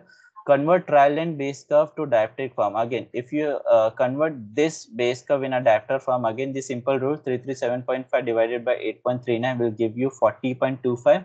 So this is the my ortho are trying to convert the patient corneal power to 40.25, where I required my patient corneal power to be 41. Obviously, is doing 0.75 more flattening as I have calculated over here. Again, this is to compensate the hyperopic shift lens power, usually 0.75. When you remove your orthocal lenses, or your patient when they remove your orthocal lenses in the morning, there is certain amount of the bounce back which happen from the cornea, and it is calculated to be 0.75 or 1 diopter. So just to compensate this thing, the the orthocal lens will compress your cornea more toward the hyperopic, like 0.75 more, and they have given the power of 0.75 diopter. So the patient, while wearing our orthocal lenses also, it will see clearly. So easily you can calculate the working of your trial lens. So you can do a pre-calculation. You will come to know how much your orthocal lenses is going to compress and what will be the base curve wearing your orthocal lenses and removing your orthocal lenses, and you can be so confident and sure about your first trial lenses. Let's consider this thing, right eye and left eye, the same patient with K1, K2 and average mentioned over there. So according to the calculation, I have taken the base curve, which is 43. Target power through target power calculation for the right eye is -2 and 10.6. The same goes with the left eye. What I have seen that in the right eye, 43 was a bit toward the steeper side. In the steeper side, it is there. You will either see a small bubble or a smiley pattern, or a oval or an overall ring will be there. Okay.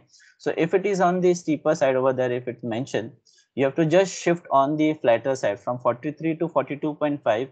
And according to the second rule, if you are shifting from steeper to flatter, you have to weaken your power. So from -2 to -1.50. But if you see, there is no change in your optical zone base curve. It will remain the same. It is done because we have to achieve that same corneal power. We have to reduce that corneal power according to the calculation, and to achieve this refraction reduction of -2 diopter. Same goes with over here. As you can see, I have shifted from 43.5 to 43. Again, reduction in my the target power, which will give you the same base curve of your optical zone mentioned over here. Now let's consider fitting our orthocal lenses with a trial set of -4 diopter only. So with the same patient, if I don't have an exact power of orthocal lenses, I can go ahead with the same base curve or the average base curve with the trial lenses which I am having in my trial set. So in this case, I am having only -4 diopter target power trial lenses with me. So I have done 43 -4 and the same thing. Obviously with this thing you should get a over refraction of +2 diopter. So I have got a over refraction of +2 diopter, and but in this case you will get a bullseye pattern. Okay, so with same base curve, you will get a proper bullseye pattern, just you will get a over refraction. So you have to do a over refraction, and according to that you have to do your final calculation. So I have done over refraction of +2 diopter. So what final lens I will be ordering for the patient is 43, -2 and 10.6. So this is the final lens I will be ordering for the for my patient. Let's shift toward the left hand side. For the left eye, 43.5 I have seen, -4 is the only trial lens available with me with 10.6, getting a steep fit reduced by 0.5 diopter. If this is a steeper one, we have to make it on the flatter side, and obviously you have to reduce -4 to -3.5, and you have to do the over refraction. Again, if 3.5 was not available, I would have selected like 43 with -4, but the over refraction over here I would have gotten +2 diopter. So according to this calculation, I will be calculating this, and 43 -2 and 10.6 will be my final lens which I have to order. So you can go ahead with the minimum trial set for the first, and you can start with the fitting of with -3 only or -4 only, one with all the base curve of trial set. And you have to keep in consideration about the over refraction which you are getting, and after the final calculation you can go ahead with your final lens ordering. And one good news now which I have received, like I think this year starting or last year ending, that we have increased our power range. So before it was in 0.5 step, but now we have in 0.25 step also. The power range is same, -1 to -8 diopter, the production range, and even the base curve 39 to 47 diopter, but now we have in a very good form of 0.25 steps. So you can measure your bullseye pattern even closely with 0.25 step this thing. And obviously the fitting to rule will also change. Just change in your steps, like from moving 43 to 43 to 43.25, you have to change your power in 0.25 steps only. So I have seen this recently, and you can go ahead with the fitting profile of this, where I still prefer having a trial set of -4 in 0.5 steps, where I can do the calculation and eventually I order the final lens with the steps of 0.25 also. So this is the production range again, where that black part or the gray area mentioned, which over here is the non-production range, like we cannot produce this part, and all the white area over here is the ranges which we are able to produce as of now. And the most important part is the care and maintenance. Believe me, if you did not instruct the patient about the care and maintenance, the success ratio will be very low. Okay, it is the most crucial part of dispensing, can influence success rate and patient satisfaction. Aftercare visit depend upon the care and maintenance. Obviously, you have to know how good your patient is taking care of the lenses. If it's good, you can increase the duration of your aftercare visit. But in the starting, keep the duration very less, so you can closely see how your patient is taking care of your lenses. Obviously, it will affect the the comfort of your lens, the vision quality also, how safe lens is it to wear, and the clean lens procedures. So general measure which we generally instruct even for the soft contact lens also, like wash your hand before wearing this thing, rinse and dry clean your hand with rain-free towel. Obviously, if the lint is there, you will feel the irritation as the cornea is very sensitive. Insertion and removal technique, you have to properly explain the patient like how to insert and remove your orthocal lenses, whether it's by the blinking method or with the plunger, but you have to instruct them, and just stick to the part in which your patient is more comfortable. Okay, not with the things in which you are comfortable. Like if your patient is more comfortable by manually removing or with the blinking part, don't force them to go with the plunger. And if they are comfortable with the plunger, just explain them properly how you have to remove your orthocal lenses with the plunger, and when they are comfortable, you are good to go ahead with that thing. Wearing schedule, how long you can wear these lenses, how much time you prefer them to wear these lenses, the minimum wearing night wearing hours, and the patient monitoring is very important for the first week of your dispensing. So many things are available for your care and maintenance: cleaning solution, rinsing solution, disinfecting solution, protein removal. I have some image for the protein removal also. Rewetting and lubrication drop, obviously you can go ahead with your lubrication drop, in which I have given to some patient also. You can go ahead with your lubrication also. And the lens storage is very important part, where you have to keep them, or where you have to teach them like how important is to store your lenses properly. Like before wearing you have to clean it, and after removing you have to clean it. This is the first rule I teach them. As you can see over here, an orthocal lens is like how important it is. Like if it's very the protein deposits is over there, and when you treat it with the protein removal, how clean the lens is. Obviously this lens I cannot let my patient to wear. I've just shown like with the proper care and maintenance you can extend the duration or extend the wearing time of your orthocal lenses.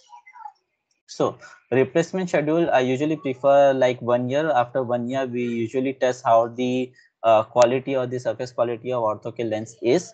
If is there any prescription or change, if there is any deposit which is non-removable, or as instructed by the practitioner. Obviously, some practitioner do give them a contract like within 1 year you have to change your orthocal lenses, and second orthocal lenses you will get in some discounted price. So they give a contract of 2 years. So obviously it depend upon the practitioner to practitioner. Minimize contact lens contact with the water. Obviously you don't have to clean it with water. No tap water should be used. Do not use saliva or any wetting lenses. Obviously I have seen one patient who has used saliva for storage of the lenses when they were on the trip. So it's strictly no. Instruction to patient: always ask yourself, do my eye look good? Do my eye feel good? Do I see well? So whenever you instruct your patient how to ask yourself whether your orthocal lens or your the eye is properly working, just tell them to see in the mirror and see whether your eye is looking good. Whenever you are blinking and whenever you're seeing for the distance, does you feel good for your vision? And do I see well, like your vision is very much proper? Something a small brief about Breedo correct. So it is from Japan Orthocal lenses. It is the lenses which is having very high oxygen permeability and the durability. As you can see over here, even it's so flexible that you can pinch it with your finger. Obviously we do not recommend doing this thing, but it's so flexible that it can withstand the so much of pressure and wear and tear. It's having a very high decay, which is 156, and very high durable. So yeah, getting a very much oxygen or breathability for your cornea. The strongness of this lenses does come from its the material. The material we use over here is methyl methacrylate, MMA, and a silicone. And the material molding is so strong, that's why you get a proper material which is so flexible but does not break even with pinch of a finger. The decay value is so high, like you can compare with some of the orthocal lenses. This is the lenses which is available in India right now, and we are having so much of high decay. Thus the comfortability, the wearing at night and all these things goes at very high favor of the CE Breedo correct. The strength of orthocal lens, which is from Breedo correct, it's very strong. As you can see over here, test which is performed on a orthocal lenses by dropping a ball, a iron ball of 5.4 grams directly to the orthocal lens. As you can see over here, what happens to a normal lenses? This is obviously made up of GP material, the gas permeable material, where you, if it gets certain amount of pressure, it will break. But over here you can see even with the such a force of an iron ball, it does not break. It is more safety wise, it's more recommended, because we are going to give these lenses for the children who are starting from the age of 6 years. So if it break also, it will not settle into a pieces, it will crack in between, and you can generally remove from the eye. But when you compare it with the normal GP ortho lenses, it get into the piece, and obviously it can hurt the integrity of your eye structure. So it's very safe to wear this type of lenses. This is the design which Breedo Correct is having. The optical zone is very good. We are having 6.2 mm of your BOZR, and the dia which is available with us is from 10.2, 10.6, and 11 mm. So you can decide which one you have to go for. This is the live image of my patient. Obviously, it's from Nepal only. The one of my favorite image, which is so clear and so good. the right and left eye image, you can see a proper bullseye pattern from a breatho correct. Again, the production range mentioned over here, the dia 10.2, 10.6 and 11 mm, and the power from -1 to -8, the target power, and the base curve from 39 to 47. I do mention over here, like some of the manufacturer don't have so much range of the base curve, so which breatho correct provide you. So in a summary, breatho correct has a high oxygen permeability and it is very valued in the eye health. Higher durability is beneficial for the patient handling. Easy lens prescription. So when you are giving these lenses to your children, good vision in a day, perform better at school, stabilize eyesight, prevent significant deterioration, healthier eye for life. Obviously, you are giving them a myopia management. So for a lifelong, they will be very much thankful that their parents started with the myopia management even with the small age of time. Cost effective in long run for thicker glasses. Obviously, if you're going for thicker glasses, they go with the higher index. The prices of the higher index glasses is very high. And if you compare this lenses, which is going to work for a year and a year and a half, the effectiveness of the cost is very much less if you compare with the thicker glasses. No worries on spectacle breaking. Obviously, you are not wearing any prescription at the daytime, so you don't have to worry about the spectacle breaking or the contact lens handling. Happy child that is free to live to the fullest. Obviously, in the daytime they can live to the fullest and they can do a normal activity. Thank you so much. Thank you very much, Hamza sir. Thank you for your wonderful presentation. And we have some couple of questions here in the chat, in the text box. So we'll be discussing these questions later on during our Q&A session. So sure. Yeah. And so moving on with the webinar, I just want to welcome Jerry Wong from Malaysia. So he has been practicing breatho correct orthokeratology lens in Malaysia for a very long time now, and he is the professional service for SEED Contact Lens Malaysia, and he has completed his Bachelor of Optometry from SCGI University. He is an experienced specialty contact lens optometrist who has been involved in primary eye care, orthokeratology fitting with emphasis on myopia control, Rgb fitting, and also vision therapy. And his focus on specialty lens has given him exposure to many real-life case studies that he can use for sharing. So let me welcome Jerry Wong. So Jerry Wong, it's all up to you. You can start your presentation whenever you are ready. So thank you for the invitation. So I'm very proud to be here for you to share some experiences in Malaysia. So I am Jerry Wong, a professional service in SEED Contact Lens Malaysia. So I've been working in optical optometry center for the past 3 years ago. So I will sum up some experiences how they practice the ortho-K therapy in Malaysia. Okay, so first of all, I will sum up some equipments that they are using in Malaysia. So majority, they will have all these four if they are practicing ortho-K therapy in Malaysia. So the first one will be the auto refractor. So this is a quite advanced machines they are having in 99% of the optical shops. So, but alone with this auto refractor alone, they are not able to fit with the ortho-K lenses. So the next one will be the topographer. Is actually nowadays is a must if you are practicing ortho-K. See your full screen. Sorry? I don't see your full screen. Can you... Now? How about now? It's still in the individual slide.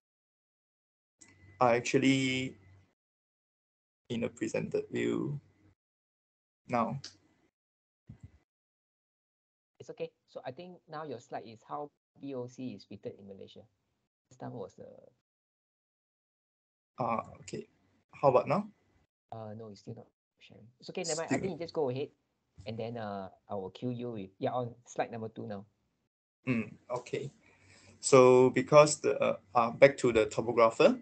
So now the topographer is quite advanced And even some of the empirical fitting from other brands, they are using the topographer so that they can calculate the lenses they needed to fit on the patients. And with the topographer, we can monitor how the changes of the corneal topography over time. So in fact, we can still able to store all the data even in a few years, 5 to 10 years. All the data of this particular patients, we can store it. And then we can review back, and even we can share the data with other practitioners in overseas if the patients are moving abroad. And then the next one is the CLAM. CLAM is quite important because we need to see how the lenses sit on the cornea, and then how the fluorescent pattern changes when we change the parameters of the lenses. So to be honest, in Malaysia, some of the eye care practitioners do not have CLAM, but they have autorefractor only. So the next one might be some of the practitioners might not be using it, which is the retinal scope. Particularly, I'm quite surprising. There are still some of the practitioners will still depends on the retinal scope, and yes, their shops do not have any autorefractors, so they are solely depends on their retinoscopy skills. So with the using of retinoscope, we can see how the patient's refractive error changes when you are fitting and prescribing the lenses. These are the steps that we sorry, apply Jerry, on. you're still on slide Yes. 2. Yes, still on slide 2 actually.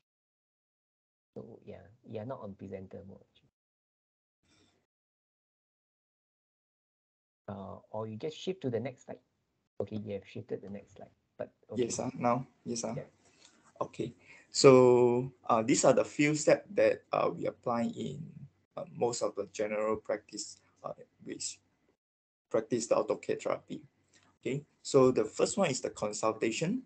So some of the patients will inquire through online, and then we make appointment for them to come in the shops, and then we make the consultation to them, explaining how the AutoCare lens will work on their eyes, and then the time and money they will be invested in the therapy.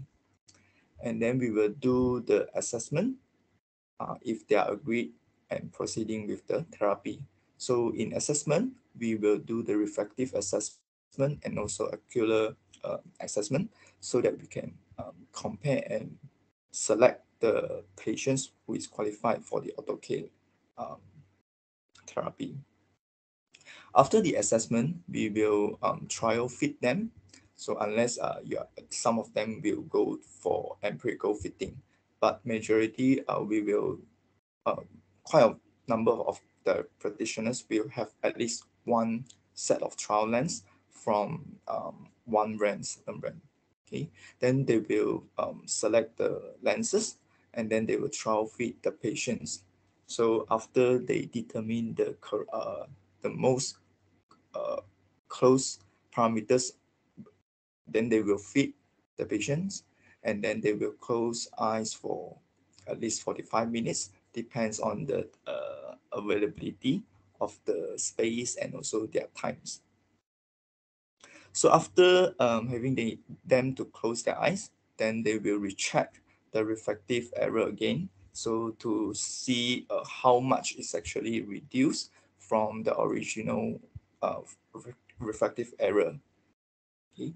So this is another way to convince the patients so how this AutoCare actually works on their eyes. So, and then we'll move to loaning the trial lens. So usually this loaning will be 1 week to 2 weeks. So some of the deposits we will collect, and then we move on the loaning of the trial lens. So for the follow-up, so usually they will loan them the trial lens, and then the next day they have to come in to the shop with the lens on. So this is because we want to see how the fluorescent and then how the lens will sit on the lens, whether still at the center or a lateral decentration or superior inferior decentration. And then after that, we will remove the lens, and then we will check the power again and check the ocular and ocular health, and then the how's the patient's feedback, and then whether they have the confidence to proceed another week or another 2 weeks before we order the lens for them. So usually this stage will take another week or another 2 weeks times. So because some of the other brands, other manufacturers will take quite long time to deliver their lenses, but with Seed, we actually can deliver the lens quite fast, so they can shorten the trial lens loaning time period to 1 week, and then they get their lenses and then continue their therapy. So these are the some tests that we do during the assessment or follow-ups visits. Generally, we will determine the ocular health. So we need to make sure their ocular health is in excellent condition, so that we do not want to have any complications upon wearing the lenses. So some of the patients were even young children, they have a severe dry eye, because I've encountered many of the children have long eyelashes that will make to the cornea staining before wearing the contact lenses. And then we will determine, we'll check on the corneal topography, so that their corneal topography is look good and also not too extreme. And then it's really indication for orthocal wearers. And then we'll use the fluorescent pattern to see how well the parameters of the contact lenses will sit on the patient's cornea. And then the refractive error, we need to compare every time, every follow-ups, whether they remain or suddenly some changes. And then the eyes conditions always have to look great. So these are the some complications that we normally encounter.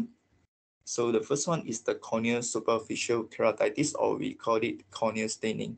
So this is a quite common scenario that we will see, especially for children who wear orthocal lenses. So we need to pay more attention on this one, although it's commonly found in the wearers.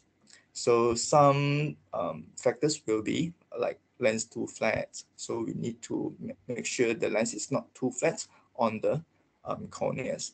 And then we can ask them to apply the rewetting drops before wearing the orthocal lenses. And then discharge, usually they occurs the first few days, especially children.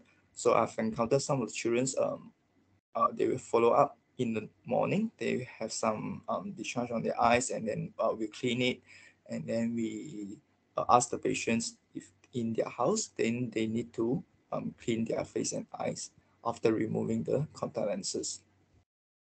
So microbial keratitis is a infection of the eye that we do not want to have them to happen in their eyes, but I have encountered one before. It's because she was run out of the cleaning solution, but she used the saline to clean the solution and store the contact lenses. So this makes the cleaning regimen quite bad, and then she end up has this infection due to the bacteria. So patient's compliance is quite important to avoid these complications. So we make sure we need to have a proper educations, and then very accurate information to be delivered to them, so that we enhance the safety of the safety level of wearing the orthocal lenses. So in Orthocal lenses, usually we'll fit to two groups of people, children and young adults.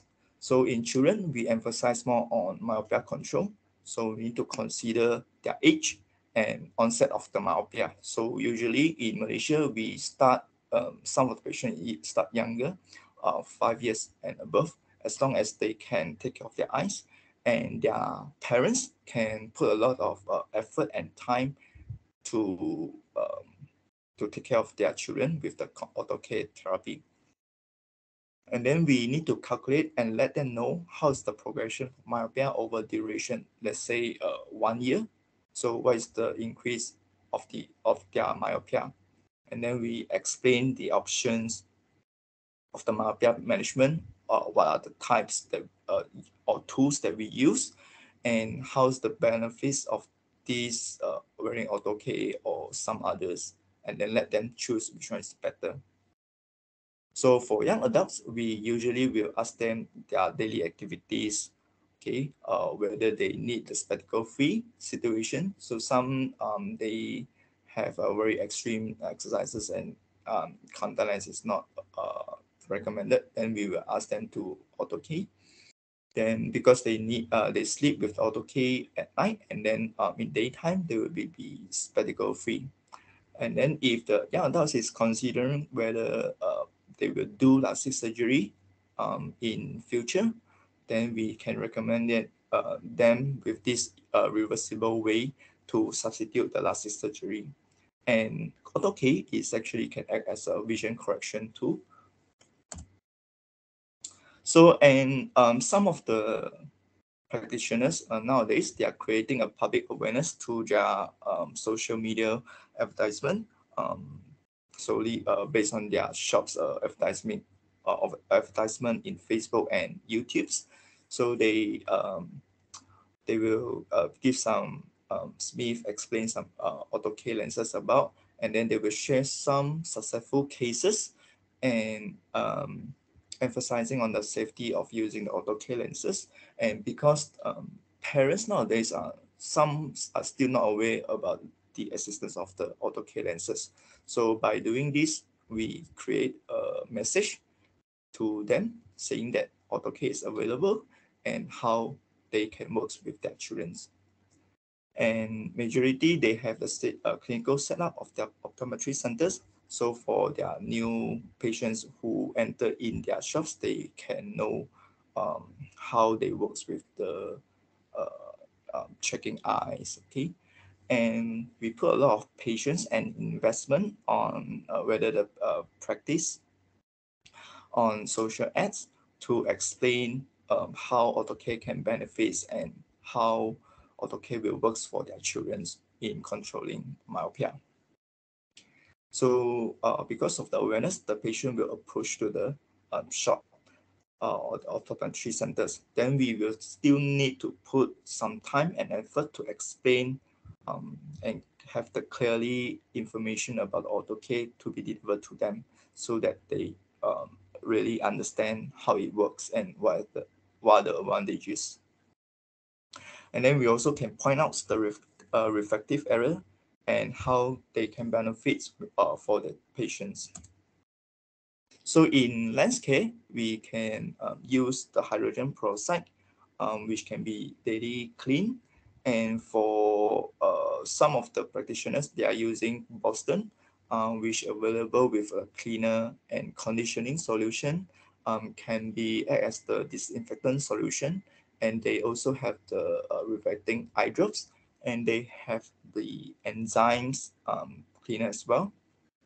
So for the protein removal, you can, depends on the brands. In Malaysia, we have the Manicon as well for protein removal. So we usually will recommend them twice a week, unless the patients have a very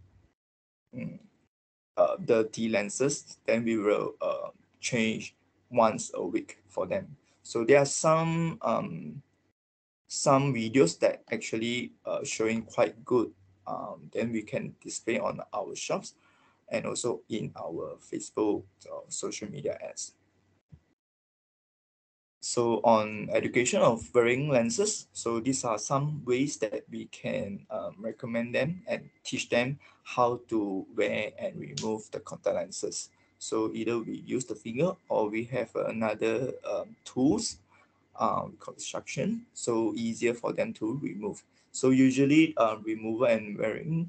So for young children, we will ask the parents to wear for them for about 3 to 6 months, depends on their age. If the children can wear themselves, then we can slowly pass the task to them, and then we enhance how to wear it properly. And if there's upon after they're wearing the lens, if their eyes looks very red, then they need to remove quickly and disinfect again.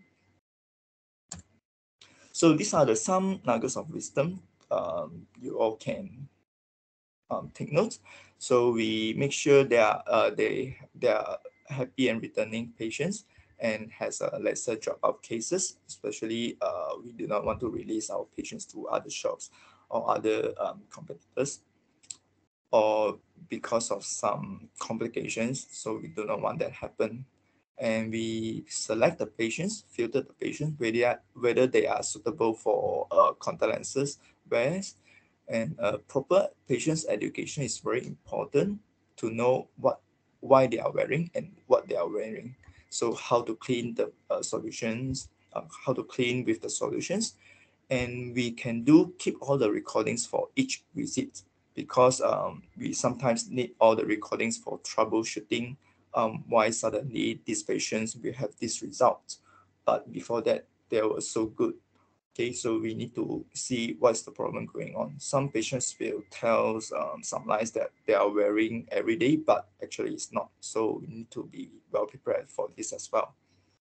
And we send reminders for follow-up via text messages or WhatsApp. So make sure they really come out for follow-ups, because we need them to have a regular follow-ups and eye assessment. So we do not want them have anything happen.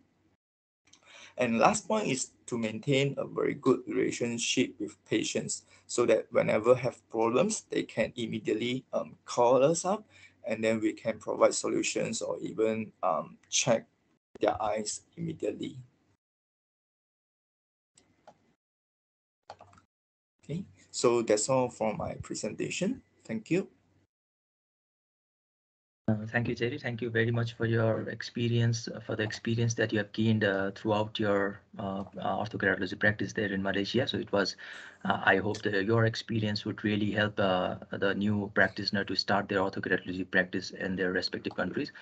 So we have some questions here in the chat box. So first, I'd like to take a question from Salik, who wants to ask, like, where can we buy these lenses in India? So I'll be later on in my presentation, I'll be sharing you some of the contact details that you can contact in your country. So like in India, we have Hamza Sheikh as a professional service for SEED, and in Bangladesh also we have here with us, Arif is with us from Bangladesh. And we have one more importer from Pakistan. So we'll be sharing all of their contact details, so that you can contact them and have some detail. You can ask the details about the orthokeratology lens with them. And there's one more question that Hira sir wants to ask. He is asking, if you are using low dose atropine and Ortho for myopia control at the same time, what that are atropine? So he wants to ask if there is any effectiveness of the atropine and contact lens combination. So can anyone answer this, Hamza sir? So do we know any effectiveness of both atropine and Ortho used together? Yes, Sakar, as Ms. Wong already mentioned before, that we have studied that using a combination therapy will eventually give rise to higher effectiveness of myopia controlling. We have seen that combination therapy of atropine and Ortho give rise to more than 90% of chance for your myopia reduction. So obviously it's a good option to go ahead with. Yeah. And that might be the reason, because atropine dilates the eye and then exposes the means reverse zone retina more. area, Yeah. and you get a myopic defocus very properly and very promising. So there's one more question. So how much is Ortho-K preferred among general public in India in comparison to soft and RGB lenses? So how is the Ortho-K lenses being prescribed in India? How often, like? That one thing is very interesting. Like, most of the practitioner don't have a knowledge about Ortho-K working. Even they don't have a knowledge about what Ortho-K is. Okay, so they just know that one lens is there where you have to wear that lens overnight and you can go ahead with your spectacle or contact lens free vision in the day. But slowly and steadily, I have seen, like, from 2017, I think there is very much boom in the contact lens practice. Like, every practitioner want to start with the Ortho-K practice, but they lag behind because they don't have even the split lamp or the topography. But yes, it is getting a very much popularity right now as well. Yeah, so I think the more important thing is if you first know about what Ortho-K is. So not knowing things is not only enough. So you have to start practicing. To start practicing, you need a trial set. So this is why actually we are doing this webinar, so that first they can learn the things. And then in Nepal, I am doing, like, if anyone wants to practice Ortho-K, I can give them the benefit of having the trial set to practice. So this way we can increase the number of practitioner growing in our fraternity. So that really helps the optometry fraternity itself grow. So this is why we are conducting this webinar. So it will not be just a webinar. We'll be conducting one more workshop to help you actually practice the Ortho-K later on through the workshop. So yeah, there is one more question from Raju sir. He wants to ask, is there any reduction in effectiveness of Ortho-K lenses in future, like after the wear of 6 to 9 months of use? And does the corneal topography reach a stage where the parameter of Ortho-K lenses don't respond?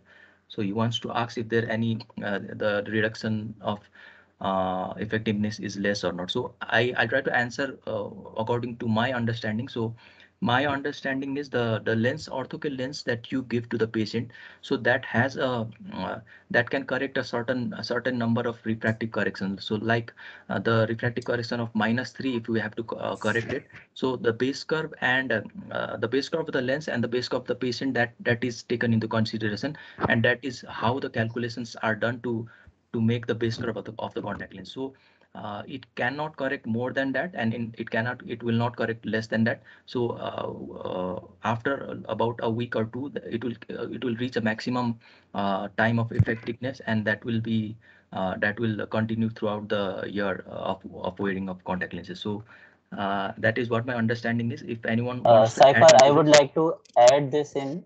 Like, obviously, we select a target power according to the patient prescription. So obviously, if you do help in myopia management, but in future, if you do see some, increase in your myopia prescription, obviously you have to go ahead with your newer pair of your Ortho-K lenses. But one thing is very good. Like, I have been practicing this Ortho-K since quite long time, and some of my patient, like more than half of my patient, they started who are using this Ortho-K lenses for like more than 3 months. They are shifted to using these lenses like in an alternate day wearing time. Like, you are using these lenses today night, and tomorrow and day after tomorrow you are getting a good result. Obviously, we have to do follow up about this thing, like how effective is it, how much you are getting clearer vision even with the second day you are not wearing your Ortho-K lenses. But yes, the effectiveness, if you are wearing, if you are telling me about the wearing of your Ortho-K lenses, it do get better. Like, after 6 or 8 months, obviously you can go ahead with your alternate day of wear, but depend upon patient to patient and prescription. But we do have a target power, so we cannot correct more than the specific target power mentioned on that thing. Thank you, sir. So one more question we have got from Nisa. So she wants to ask, can we try Ortho-K in compound myopic astigmatism? Yes, one more thing, like when you do a target power calculation, as far as you are getting a myopic result, like in the minus form, you can go ahead with it. Yeah. So actually, I have tried astigmatic patient myself, and I found that in like we are taught, like we have to choose a cylinder power which is about half of the spherical power in Ortho-K. So but in my practice, I have found like even if it is more than if that is with the rule astigmatism and it is more than 50% of the spherical power, then those kind of astigmatism is also corrected with even a spherical orthocal lens. Yeah, but yes, we that's why I can. call it as a magical Yeah. lens. Yeah, true.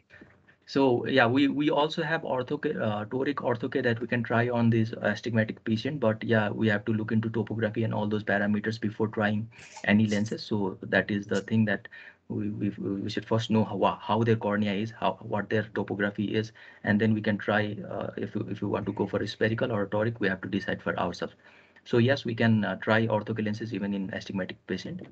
And there's one more question regarding getting these contact lenses in India. So as I told earlier, I'll be giving the contact details. So Hamza sir, you can you kindly type in your contact details in the chat box so that they can contact you if they want any details regarding buying and getting those trial sets and contact orthocal lenses through you.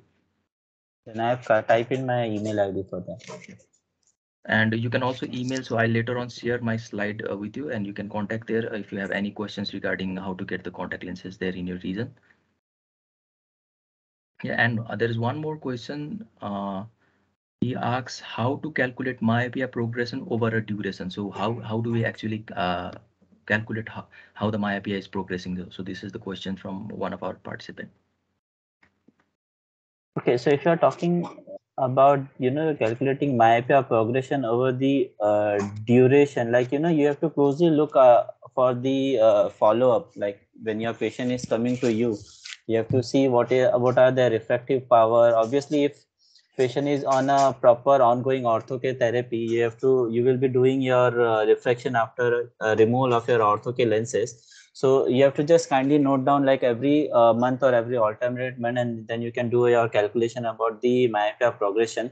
And one more site is there where you can eventually put the actual length, your refractive power, and they will give you a when you are entering a 3-month data, they will give you a chart where you can actually evaluate how much myopia is going to progress and how much you have actually controlled it or managed. Yeah.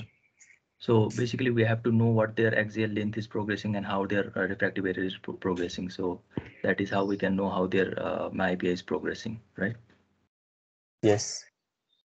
So where to get hands-on practice in Delhi? So yeah, I'll be sharing these things in the summary that I'll speak on the summary of this webinar. So I'll be talking about where and how we can do the hands-on training later on. So I'll just be answering this question.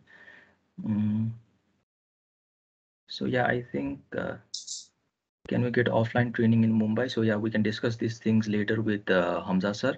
And if you can, actually, the idea of this webinar is not to conclude this webinar with today's discussion, but to continue this and actually grow our practitioners so that they can learn these things and then get into their practice. So we see a lot of webinar going on around the country. So but the main thing after gaining this knowledge from the webinar is actually you have to go there and practice. So to practice, we have to get a knowledge first, and then of course a trial set. You'll also be needing a trial set. So those things we are trying to solve this problem and get into a solution of how we can help this young practitioner, starting practitioner, to actually start practicing without investing a huge sum of money. So this will be surely discussing in our later days. And I'm just scrolling down this chat box to see if there's any more questions. So there's one more question from Hamza sir. He wants to ask how effective ortho-K treatment is in cases of degenerative myopia progression, or does it work only for axial myopia?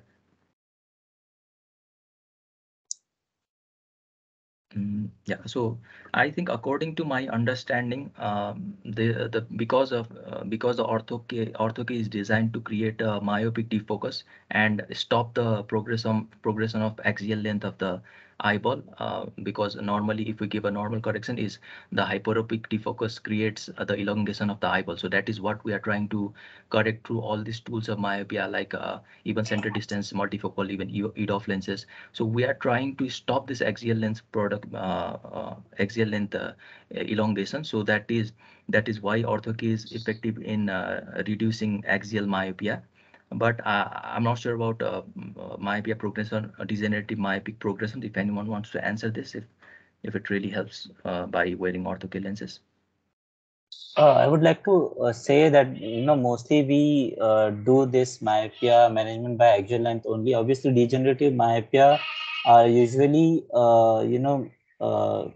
done with something or cause or some disease, obviously. So it will help in the reduction of myopia when you are wearing these orthocal lenses. Yes, it will be effective when you want to reduce the myopic power, but obviously the progression of myopia, I'm not pretty sure it's going to help or not. And there's one more question, like for how many hours a day does an Ortho provider provide clear, crisp vision after removal in the morning? Is there any glare and halo problem experience with Ortho user? So do you want to answer that? As I've told before that, some of my patients are using these orthocal lenses in alternate day basis. So obviously they are getting this clearer vision for 2 days of time, where I thought it will be around like 10 to 14 hours, but no, they are getting like 2 days of straight away clearer vision of time by wearing this orthocal lenses.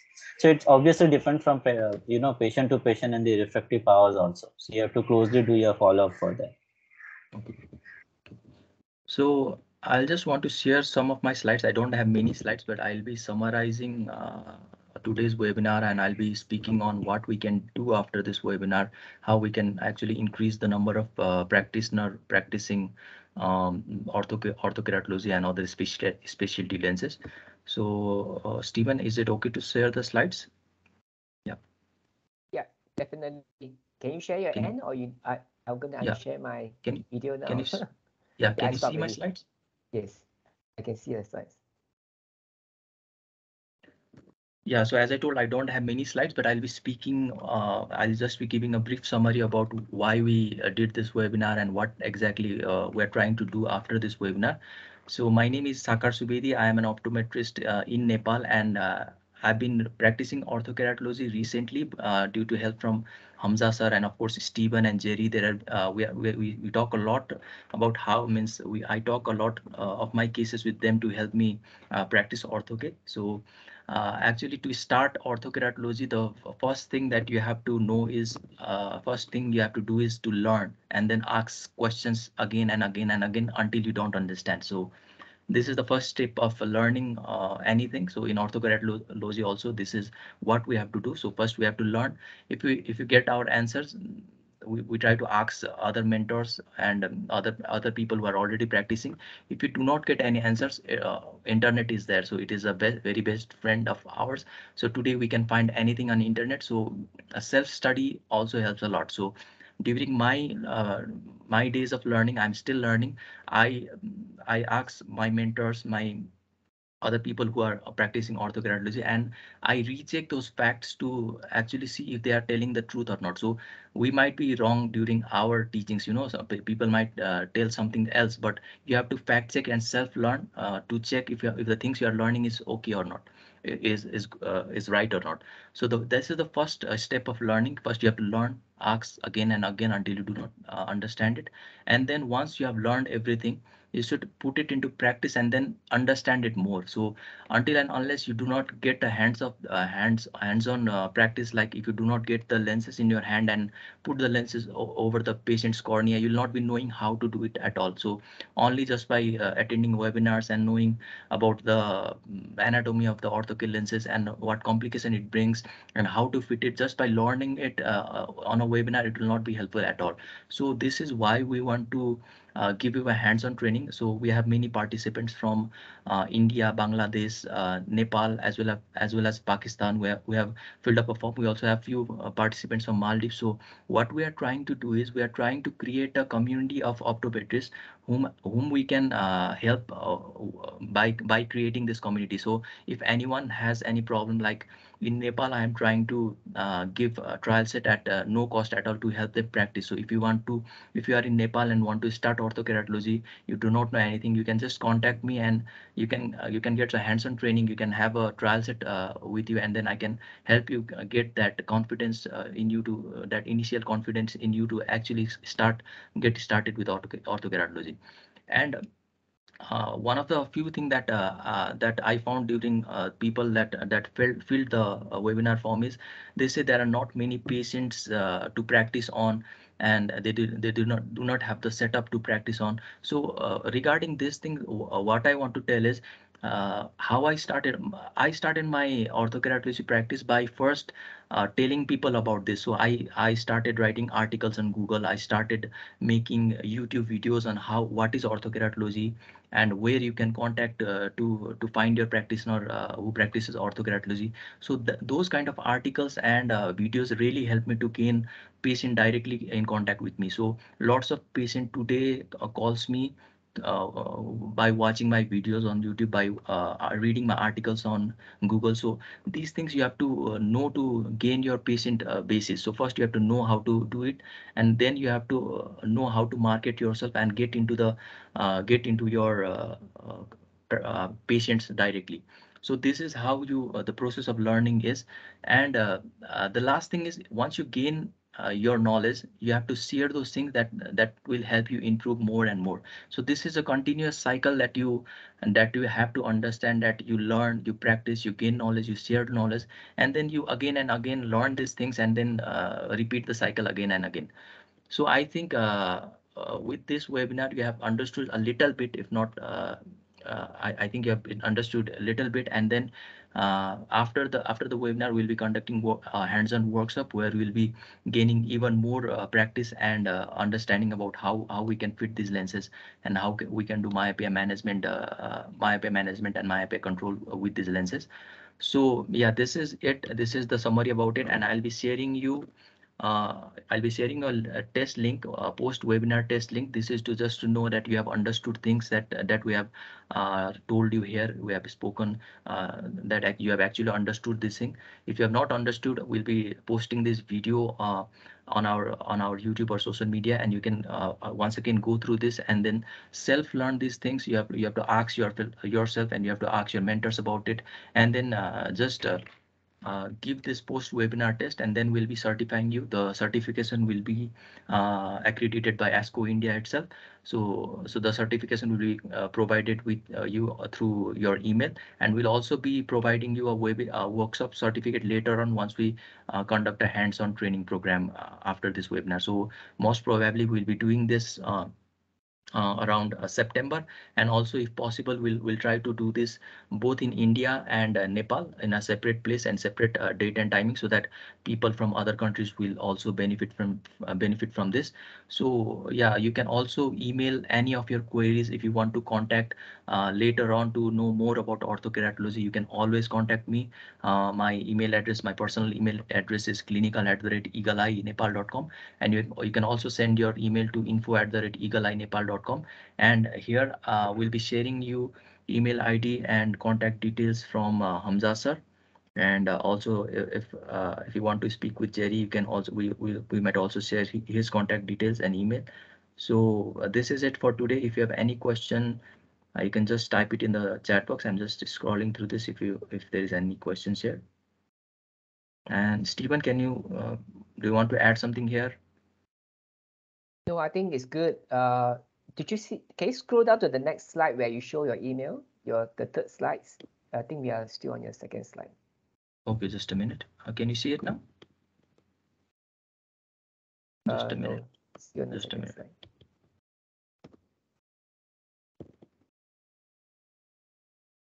So now? No, still on the second slide. Just. Taka, just click on the third slide so we can see. We are seeing your screen. Yeah. Yeah. Okay. Yes, this is the one. So just now you're talking about email, but okay. So yep. So maybe you can go through the last one again. Your email. This is the email.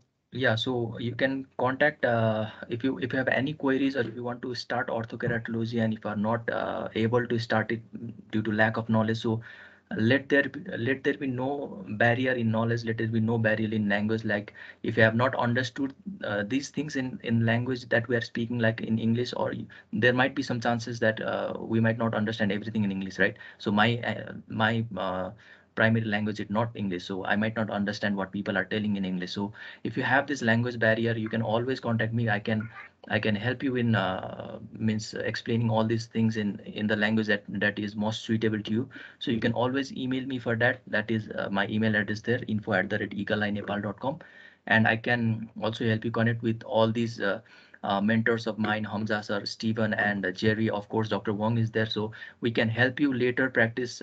We want to actually help you start practicing ortho, and just not in this webinar here. And we'll be conducting some more workshop that will actually help you with your practice. Yeah, so if anyone has a question, you can just put it there.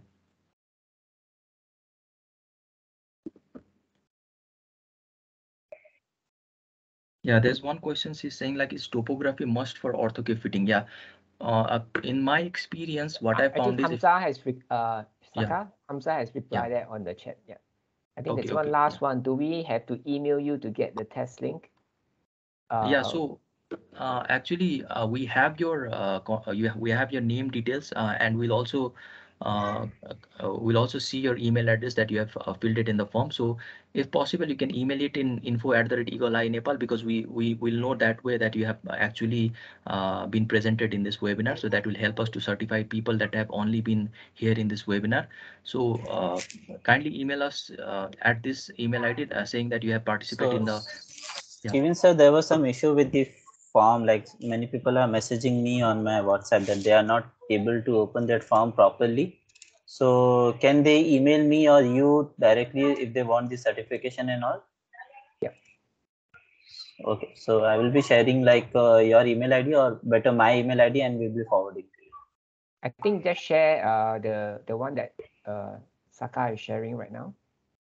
Yeah, actually, we'll also be sharing this video on our social media. So I think if people are have not attended this, then they can simply go and watch the video and then later do the test, means have a post webinar test.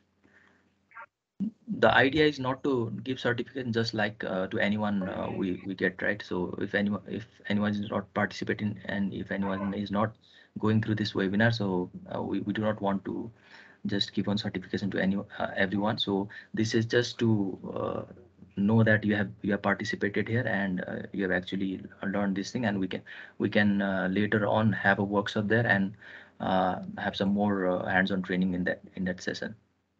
So that way it will be helpful to our practitioner as well to start. Yeah, so I think that is all for today. If you still have question, then you can type it there in the chat box. If not, I think we'll close it for today. And thank you for attending today's webinar. I'll be sharing you details about our workshop in your email. So kindly send your email in info@eagleinepal.com if you want to join us in our further program. So thank you so much. Thank you, Hamza sir. Thank you, Jerry. Thank you, Dr. Wong. Thank you, Stephen. And thank you all the participants who have come here, who have joined us today. I wish you a good rest of the day today, and have a good weekend, and a great week next week. Thank you. Thank you so much. Yeah, thank you, everybody.